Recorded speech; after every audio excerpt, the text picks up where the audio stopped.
ਹੁਣ ਤੱਕ ਦਾ ਇਹ ਸਫ਼ਰ ਜਿਹੜਾ ਹੈਗਾ ਤੁਹਾਡਾ ਕਿਸ ਤਰੀਕੇ ਨਾਲ ਤੁਸੀਂ ਦੇਖਦੇ ਹੋ, ਕੁਝ ਸ਼ਬਦਾਂ ਦੇ ਵਿੱਚ ਜੇ ਇਹਨੂੰ ਪਾਉਣਾ? ਦੇਖੋ ਭੋਗਲ ਸਾਹਿਬ, ਮੈਂ ਬਚਪਨ ਤੋਂ ਹੀ ਸਾਡਾ ਪਰਿਵਾਰ ਜਿਹੜਾ ਦਮਦਮੀ ਟਕਸਾਲ ਦੇ ਨਾਲ ਜੁੜਿਆ ਹੋਇਆ ਸੀ ਤੇ ਜਿਵੇਂ ਇੱਕ ਗੁਰਸਿੱਖ ਪਰਿਵਾਰ ਜਦੋਂ ਅੰਮ੍ਰਿਤ ਪਾਨ ਕਰ ਲੈਂਦਾ ਤੇ ਫਿਰ ਇੱਕ ਸੰਸਥਾ ਦੇ ਨਾਲ ਜੁੜ ਜਾਂਦਾ ਹੈ ਤਾਂ ਫਿਰ ਉੱਥੇ ਉਸ ਸੰਸਥਾ ਦੀਆਂ ਸਰਗਰਮੀਆਂ ਦੇ ਨਾਲ ਵੀ ਜੁੜਿਆ ਜਾਂਦਾ।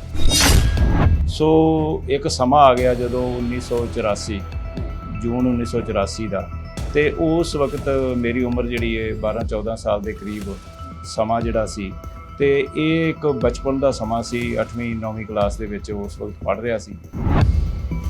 ਤਾਂ ਫਿਰ ਇਸ ਸਮੇਂ ਦੇ ਦਰਮਿਆਨ ਹੀ ਆਲ ਇੰਡੀਆ ਸਿੱਖ ਸਟੂਡੈਂਟਸ ਫੈਡਰੇਸ਼ਨ ਦਾ ਮੈਨੂੰ ਮੈਂਬਰ ਬਣਨ ਦਾ ਮੌਕਾ ਮਿਲਿਆ। ਸੋ ਇਹ ਸਮਾਂ ਗੁਜ਼ਰਦਾ ਗਿਆ, ਫਿਰ ਮੈਨੂੰ ਜ਼ਿਲ੍ਹਾ ਫਿਰੋਜ਼ਪੁਰ ਦਾ ਜਨਰਲ ਸਕੱਤਰ ਬਣਾਇਆ ਗਿਆ।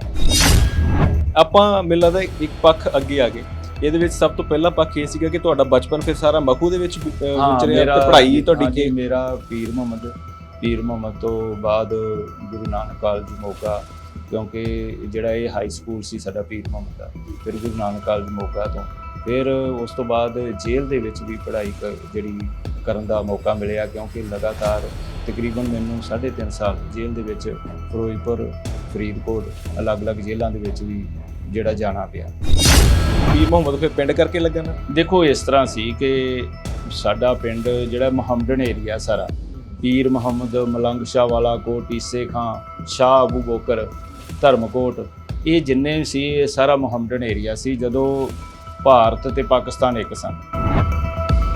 ਸੋ ਇੱਕ ਸਮਾਂ ਸੀ ਜਦੋਂ ਅਸੀਂ ਆਪਣੀ ਪਾਰਟੀ ਜਿਸ ਦਾ ਮੈਨੂੰ ਪ੍ਰਧਾਨ ਬਣਾਇਆ ਗਿਆ ਸੀ, ਤੇ ਮੇਰੇ ਸਾਹਮਣੇ ਇੱਕ ਸਵਾਲ ਖੜਾ ਹੋ ਗਿਆ ਸੀ ਕਿ ਹੁਣ ਕਾਂਗਰਸ ਦਾ ਵਿਰੋਧ ਕਰਨਾ ਜਾਂ ਆਪਣੀ ਪਾਰਟੀ ਨੂੰ ਬਚਾਉਣਾ। ਹੁਣ ਤੁਹਾਡੇ ਸਮੇਂ ਦੇ ਅੱਜ ਦੇ ਸਮੇਂ ਦੇ ਵਿੱਚ ਇਹ ਵੀ ਜ਼ਿਕਰ ਕਰ ਲਈਏ, ਡੈਮੋਕ੍ਰੈਟਿਕ ਅਲੱਗ ਬਣੀ, ਫਿਰ ਇੱਕ ਸੰਯੁਕਤ ਬਣੀ ਪਾਰਟੀ। ਇਹ ਮੈਨੂੰ ਲੱਗਦਾ ਕਿ ਬਹੁਤ ਸਾਰੇ ਹਿੱਸੇ ਹੋ ਚੁੱਕੇ ਨੇ। ਦੇਖੋ ਜਿਹੜੀਆਂ ਰਾਜਨੀਤਿਕ ਪਾਰਟੀਆਂ ਹੁੰਦੀਆਂ ਨਾ, ਉਹਨਾਂ ਦਾ ਮਨੋਰਥ ਹੁੰਦਾ ਹੈ ਕਿ ਕਿਸੇ ਵੀ ਤਰੀਕੇ ਦੇ ਨਾਲ ਅਸੀਂ ਸੱਤਾ ਹਾਸਲ ਕਰਨੀ, ਪਰ ਫੈਡਰੇਸ਼ਨ ਦਾ ਜਿਹੜਾ ਮੈਂ ਸਮਝਦਾ ਕਿ ਡਰਾਬੈਕ ਸੀਗਾ ਸ਼੍ਰੋਮਣੀ ਅਕਾਲੀ ਦਲ ਦੇ ਨਾਲ ਸਿੱਧੇ ਤੌਰ ਤੇ ਜਿਹੜਾ ਜੁੜਾਅ ਸੀ, ਉਹ ਕਿਸ ਤਰੀਕੇ ਨਾਲ ਸੰਭਵ? ਦੇਖੋ ਸ਼੍ਰੋਮਣੀ ਅਕਾਲੀ ਦਲ ਦੇ ਨਾਲ ਸਾਡਾ ਵਿਚਾਰਧਾਰਕ ਕੁਝ ਵਿਰੋਧ ਸੀ ਪਿਛਲੇ ਸਮੇਂ 'ਚ। ਉਹ ਵਿਚਾਰਧਾਰਕ ਵਿਰੋਧ ਕੀ ਸੀ ਕਿ ਅਸੀਂ ਇਹ ਗੱਲ ਕਹਿੰਦੇ ਸੀ ਕਿ ਸ਼੍ਰੋਮਣੀ ਅਕਾਲੀ ਦਲ ਪੰਥ ਦੀ ਉਹ ਨੁਮਾਇੰਦਾ ਜਮਾਤ ਹੈ ਜਿਸ ਦੀ 14 ਦਸੰਬਰ 1920 ਨੂੰ ਗਠਨ ਹੋਇਆ ਸ੍ਰੀ ਅਕਾਲ ਤਖਤ ਸਾਹਿਬ ਜੀ ਦੇ ਸਨਮੁਖ। ਸੋ ਪਾਰਟੀ ਦੇ ਅੰਦਰ ਆ ਕੇ ਜੋ ਮੈਂ ਵੇਖਿਆ ਕਿ ਦੇਖੋ ਕਿ ਬਹੁਤ ਸਾਰੀਆਂ ਗੱਲਾਂ ਨੇ ਜਿਹੜੀਆਂ ਅਸੀਂ ਬਾਹਰ ਵੇਖਦੇ ਸਾਂ ਕਿ ਸਾਨੂੰ ਇੰਝ ਲੱਗਦਾ ਸੀ ਕਿ ਇੱਥੇ ਸ਼ਾਇਦ ਡਿਕਟੇਟਰਸ਼ਿਪ ਹੈ ਕਿ ਜੋ ਪਾਰਟੀ ਪ੍ਰਧਾਨ ਕਹਿ ਦਿੰਦਾ ਉਵੇਂ ਹੀ ਹੋ ਜਾਂਦਾ। ਨਹੀਂ, ਬਣਾਉਣ ਦੇ ਲਈ ਕਿਹਾ ਗਿਆ ਸੀ, ਕਹਿੰਦੇ ਰਿਪੋਰਟਾਂ ਤੁਸੀਂ ਦੱਬ ਲੀਆਂ, ਇਲਜ਼ਾਮ ਲੱਗ ਰਹੇ ਨੇ ਤੁਹਾਡੇ? ਨਹੀਂ, ਉਹ ਵੇਖੋ ਭਗਵੰਤ ਮਾਨ ਜਿਹੜੇ ਮੁੱਖ ਮੰਤਰੀ ਨੇ ਸਾਡੇ ਬੜੇ ਸਤਿਕਾਰਯੋਗ ਨੇ, ਉਹਨਾਂ ਨੇ ਉਦੋਂ ਐਡੀ ਗੈਰ ਜ਼ਿੰਮੇਵਾਰ ਬਿਆਨ ਦਿੱਤਾ ਇੱਕ ਲੀਡਿੰਗ ਟੀਵੀ ਚੈਨਲ ਦੇ ਉੱਤੇ ਕਿ ਕਰਨੈਲ ਸਿੰਘ ਪੀਰ ਮੁਹੰਮਦ ਰਿਪੋਰਟ ਦੱਬ ਗਿਆ। ਮੈਂ ਕੋਈ ਰਿਪੋਰਟ ਨਹੀਂ ਦੱਬੀ। ਮਨਪ੍ਰੀਤ ਬਾਦਲ ਨੂੰ ਤੁਸੀਂ ਕਿਸ ਤਰੀਕੇ ਨਾਲ ਦੇਖਿਆ ਨੇੜਿਓਂ? ਮੈਂ ਉਹਨਾਂ ਨੂੰ ਦੇਖਿਆ ਕਿ ਬੜਾ ਮੌਕਾ ਪ੍ਰਸਤ ਇਨਸਾਨ ਹੈ। ਕਿ ਪਾਰਟੀ ਦੇ ਵਿੱਚ ਸਭ ਕੁਝ ਠੀਕ ਚੱਲ ਰਿਹਾ ਇਸ ਵੇਲੇ ਅਕਾਲੀ ਦਲ ਦੇ ਵਿੱਚ, ਜਾਂ ਕੁਝ ਸੁਧਾਰਾਂ ਦੀ ਲੋੜ ਹੈਗੀ? ਕਿਉਂਕਿ ਸਮੇਂ-ਸਮੇਂ ਤੇ ਜੇ ਇੰਨਾ ਲੋਕ ਵਿਰੋਧ ਕਰ ਰਹੇ ਨੇ, ਅੰਦਰ ਰਹਿ ਕੇ ਵੀ ਬਹੁਤ ਸਾਰੇ ਵਿਰੋਧ ਕਰ ਰਹੇ ਨੇ, ਕੁਝ ਲੋਕ ਤਾਂ ਚਲੋ ਵੱਖਰੇ ਹੋ ਹੀ ਗਏ, ਪਰ ਫਿਰ ਵੀ ਕਿਤੇ ਨਾ ਕਿਤੇ ਜੇ ਇੱਦਾਂ ਧੂੰਆਂ ਨਿਕਲ ਰਿਹਾ, ਅੱਗ ਲੱਗਣ ਦੇ ਕੋਈ ਨਾ ਕੋਈ ਤਾਂ ਕਾਰਨ ਰਿਹਾ ਹੋਊਗਾ। ਦੇਖੋ ਜਿਵੇਂ ਸਰਦਾਰ ਪ੍ਰਕਾਸ਼ ਸਿੰਘ ਬਾਦਲ ਦੇ ਵਿਛੜਨ ਜਾਣ ਤੋਂ ਬਾਅਦ ਸਰੀਰਕ ਤੌਰ ਤੇ ਉਹਨਾਂ ਦਾ ਵਿਛੋੜਾ ਸਹਿ ਕੇ ਹਰ ਮਾਂ-ਬਾਪ ਜਦੋਂ ਵੀ ਉਹਦਾ ਸਾਹ ਉੱਠਦਾ ਤਾਂ ਬੱਚਿਆਂ ਦੇ ਉੱਤੇ ਅਸਰ ਪੈਂਦਾ। ਲੇਕਿਨ ਸਰਦਾਰ ਸੁਖਬੀਰ ਸਿੰਘ ਬਾਦਲ ਨੇ ਸਰਦਾਰ ਪ੍ਰਕਾਸ਼ ਸਿੰਘ ਬਾਦਲ ਦੇ ਜਾਣ ਤੋਂ ਬਾਅਦ ਇੱਕ ਤਾਂ ਦਾੜਾ ਪ੍ਰਕਾਸ਼ ਕਰ ਲਿਆ, ਇਹ ਵੀ ਇੱਕ ਵੱਡੀ ਮੰਗ ਸੀ।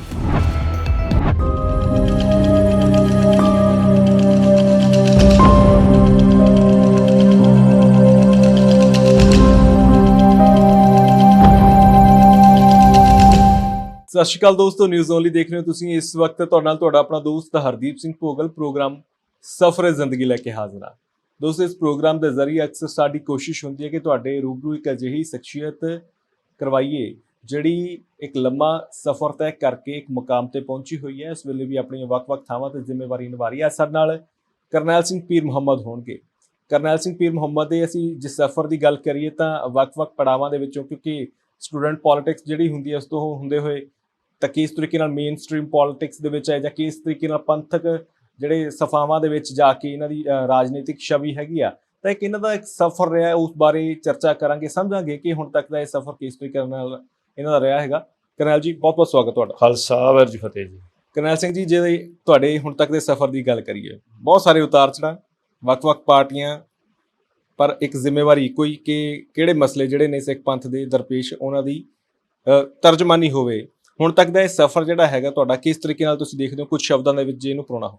ਦੇਖੋ ਭੋਗਲ ਸਾਹਿਬ, ਮੈਂ ਬਚਪਨ ਤੋਂ ਹੀ ਸਾਡਾ ਪਰਿਵਾਰ ਜਿਹੜਾ ਦਮਦਮੀ ਟਕਸਾਲ ਦੇ ਨਾਲ ਜੁੜਿਆ ਹੋਇਆ ਸੀ, ਤੇ ਜਿਵੇਂ ਇੱਕ ਗੁਰਸਿੱਖ ਪਰਿਵਾਰ ਜਦੋਂ ਅੰਮ੍ਰਿਤ ਪਾਨ ਕਰ ਲੈਂਦਾ ਤੇ ਫਿਰ ਇੱਕ ਸੰਸਥਾ ਦੇ ਨਾਲ ਜੁੜ ਜਾਂਦਾ, ਤਾਂ ਫਿਰ ਉੱਥੇ ਉਸ ਸੰਸਥਾ ਦੀਆਂ ਸਰਗਰਮੀਆਂ ਦੇ ਨਾਲ ਵੀ ਜੁੜਿਆ ਜਾਂਦਾ। ਸੋ ਉਸ ਵਕਤ ਸੰਤ ਜਰਨੈਲ ਸਿੰਘ ਜੀ ਖਾਲਸਾ ਭਿੰਡਰਾਂ ਵਾਲੇ, ਭਾਈ ਅਮਰੀਕ ਸਿੰਘ ਜੀ, ਇਹ ਸਾਡੇ ਨਾਲ ਇਹਨਾਂ ਦਾ ਰਾਬਤਾ ਸੀ ਲਗਾਤਾਰ ਮੇਰੇ ਫਾਦਰ ਸਾਹਿਬ ਨਾਲ। ਭਾਵੇਂ ਕਿ ਮੇਰੇ ਪਿਤਾ ਜੀ ਪੁਲਿਸ ਦੇ ਵਿੱਚ ਸਰਵਿਸ ਕਰਦੇ ਸਨ, ਪਰ ਉਸ ਦੇ ਬਾਵਜੂਦ ਵੀ ਉਹਨਾਂ ਦੇ ਅੰਦਰ ਜਿਹੜਾ ਇੱਕ ਸਿੱਖੀ ਪ੍ਰਤੀ ਇੱਕ ਪਿਆਰ, ਇੱਕ ਭਾਵਨਾ, ਤੇ ਉਹ ਆਪਣੀ ਡਿਊਟੀ ਦੇ ਦਰਮਿਆਨ ਜਿਹੜਾ ਸਾਡਾ ਇਲਾਕਾ ਸੀ ਮਹੂ ਧਰਮਕੋਟ, ਇਸ ਏਰੀਆ ਦੇ ਵਿੱਚ ਸੰਤ ਜਰਨੈਲ ਸਿੰਘ ਭਿੰਡਰਾਂ ਵਾਲਿਆਂ ਦੇ ਜਿਹੜਾ ਧਰਮ ਪ੍ਰਚਾਰ ਦੀ ਲਹਿਰ ਉਹਨਾਂ ਨੇ ਸ਼ੁਰੂ ਕੀਤੀ ਸੀ, ਉਹਦੇ ਵਿੱਚ ਯੋਗਦਾਨ ਪਾਉਂਦੇ ਸੀ।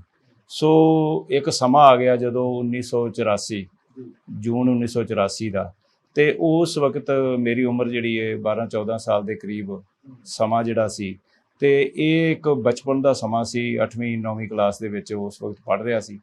ਤਾਂ ਆਪਣੇ ਜਿਹੜਾ ਦਰਬਾਰ ਸਾਹਿਬ ਦੇ ਉੱਤੇ ਜਦੋਂ ਹਮਲਾ ਕੀਤਾ ਗਿਆ, ਤਾਂ ਉਹਨਾਂ ਦਿਨਾਂ ਦੇ ਵਿੱਚ ਮੈਨੂੰ ਯਾਦ ਹੈ ਬਚਪਨ ਦੀਆਂ ਕਿ ਸਾਡੇ ਘਰ ਅਖੰਡ ਪਾਠ ਸਾਹਿਬ ਰੱਖਿਆ ਹੋਇਆ ਸੀ ਤੇ ਉਹਦਾ ਭੋਗ ਪੈਣਾ ਸੀ 5 ਜੂਨ।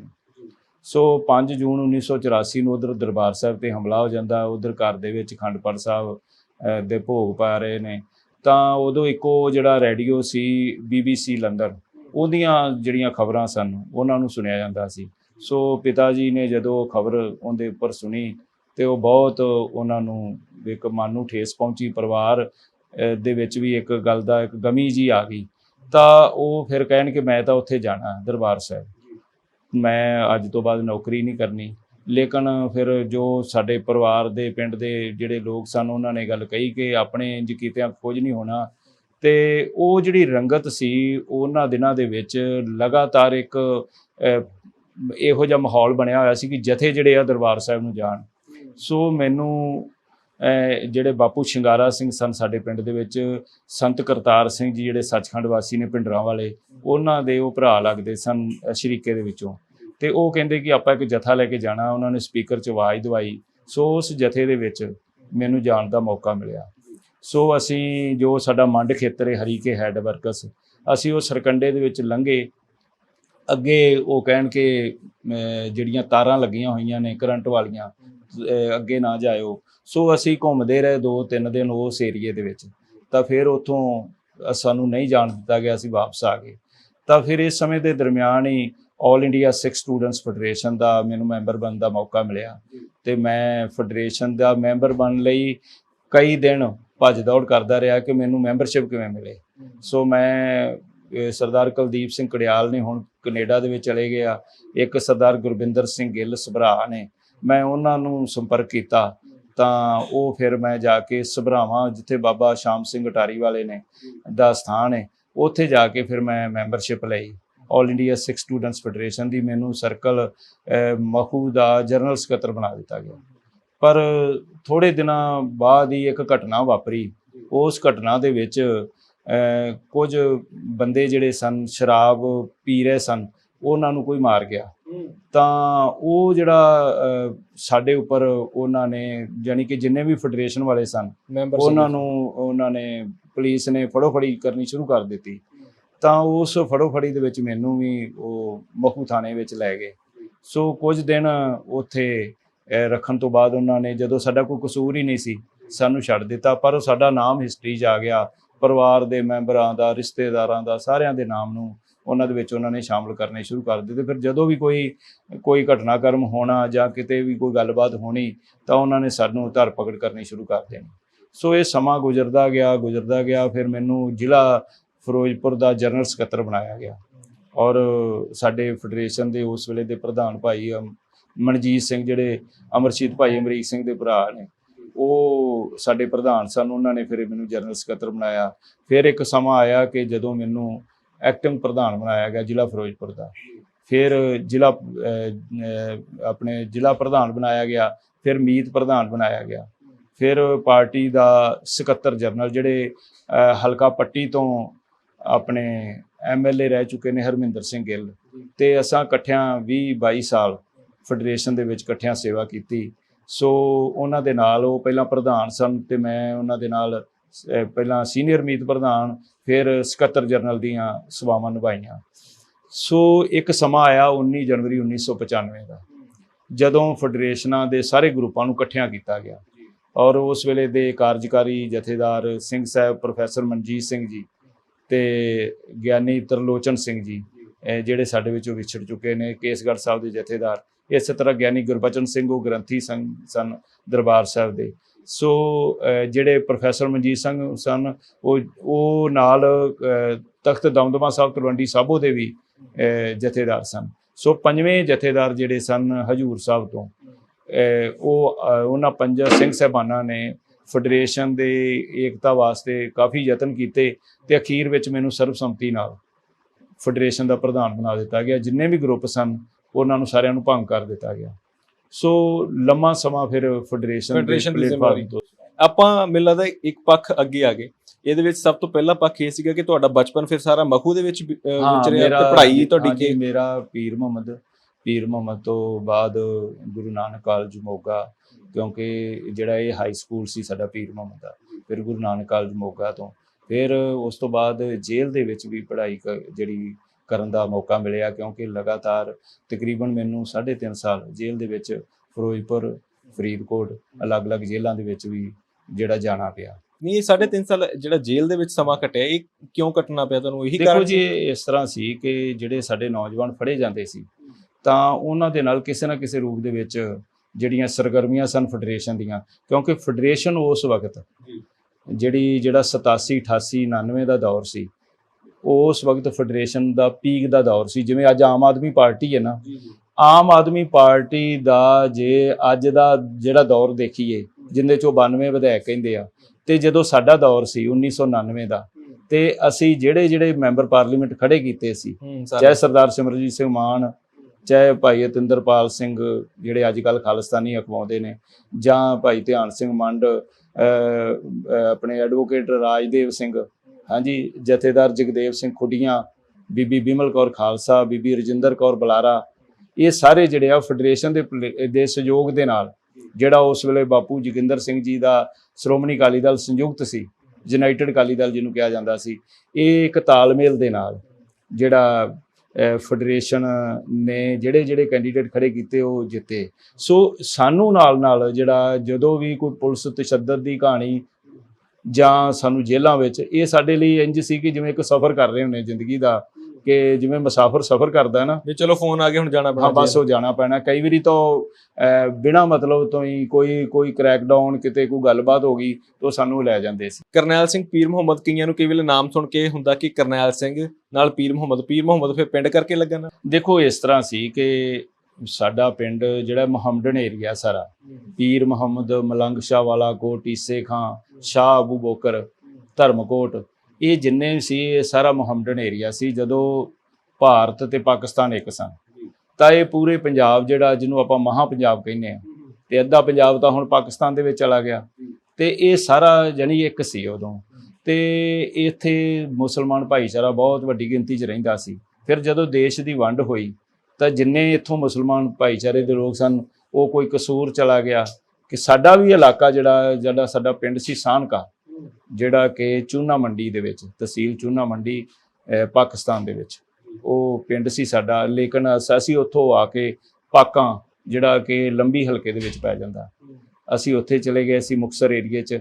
ਫਿਰ ਉੱਥੋਂ ਅਸੀਂ ਪੀਰ ਮੁਹੰਮਦ ਦੇ ਇੱਥੇ ਸਾਡੇ ਮਾਸਟਰ ਜੀ ਰਹਿੰਦੇ ਸਨ, ਉਹ ਸਾਨੂੰ ਫਿਰ ਇੱਥੇ ਲੈ ਆਏ। ਤਾਂ ਇਹ ਜਿਹੜਾ ਪੀਰ ਮੁਹੰਮਦ ਮੇਰੇ ਪਿੰਡ ਨਾਲ ਜਦੋਂ ਸਿੰਘ ਸਾਹਿਬ ਜੀ ਨੇ ਪਹਿਲੇ ਦਿਨ ਅਨਾਉਂਸਮੈਂਟ ਕੀਤੀ ਤਾਂ ਉਹਨਾਂ ਨੇ ਕਰਨੈਲ ਸਿੰਘ ਪੀਰ ਮੁਹੰਮਦ ਨੂੰ ਆਲ ਇੰਡੀਆ ਸਿੱਖ ਸਟੂਡੈਂਟਸ ਫੈਡਰੇਸ਼ਨ ਦਾ ਪ੍ਰਧਾਨ ਨਿਯੁਕਤ ਕੀਤਾ। ਉਹ ਫਿਰ ਖਬਰ ਫਲੈਸ਼ ਹੋ ਗਈ। ਤਾਂ ਮੈਂ ਤੁਹਾਨੂੰ ਹੋਰ ਰੌਚ ਕੇ ਦੱਸਾਂ ਕਿ ਮੈਨੂੰ ਬਹੁਤ ਸਾਰੀਆਂ ਚਿੱਠੀਆਂ ਉਦੋਂ ਪਾਕਿਸਤਾਨ ਤੋਂ ਵੀ ਆਈਆਂ, ਹੋਰ ਕਈ ਥਾਵਾਂ ਤੋਂ, ਕਿ ਉਹ ਕਹਿਣ ਕਿ ਹਮਾਰੇ ਭਾਈ ਜਿਹੜੇ ਆ ਆਪ ਬਣੇ ਹੋ, ਅੱਲਾ ਆਪਕੋ ਬੜੀ ਉਮਰ ਦੇ, ਐਸੇ ਜਿਵੇਂ ਵੀ ਉਹ ਕੋਈ ਲਿਖਦੇ ਸੀ। ਲੇਕਿਨ ਫਿਰ ਮੈਂ ਉਹਨਾਂ ਨੂੰ ਦੱਸਿਆ ਕਿ ਮੈਂ ਜਿਹੜੀ ਵੀ ਇੰਟਰਵਿਊ ਹੁੰਦੀ ਸੀ ਜਾਂ ਕਿਸੇ ਅਖਬਾਰ ਦੇ ਵਿੱਚ, ਤਾਂ ਮੈਂ ਦੱਸਣਾ ਕਿ ਮੇਰਾ ਪਿੰਡ ਹੈ। ਤੇ ਸਾਡੇ ਪਿੰਡ ਦਾ ਨਾਂ ਵੈਸੇ ਸਿੰਘਪੁਰਾ ਰੱਖ ਦਿੱਤਾ ਸੀ ਸੰਤ ਕਰਤਾਰ ਸਿੰਘ ਭਿੰਡਰਾਂ ਵਾਲਿਆਂ ਨੇ। ਜਦੋਂ 1975 ਦੇ ਵਿੱਚ ਐਮਰਜੈਂਸੀ ਦਰਮਿਆਨ ਜਿਹੜੇ ਨਗਰ ਕੀਰਤਨ ਕੱਢੇ ਜਾ ਰਹੇ ਸੀ, ਜਦੋਂ ਸਾਡੇ ਪਿੰਡ ਵਿੱਚ ਆਏ ਤਾਂ ਉਹਨਾਂ ਪੁੱਛਿਆ ਕਿ ਭਾਈ ਤੁਸੀਂ ਸਿੰਘ ਹੋ ਸਾਰੇ, ਤੇ ਤੁਹਾਡੇ ਪਿੰਡ ਦਾ ਨਾਮ ਤਾਂ ਮੁਸਲਮਾਨਾਂ ਵਾਲਾ, ਤਾਂ ਉਹਨਾਂ ਨੇ ਸਾਡੇ ਪਿੰਡ ਦਾ ਨਾਮ ਸਿੰਘਪੁਰਾ ਰੱਖ ਦਿੱਤਾ।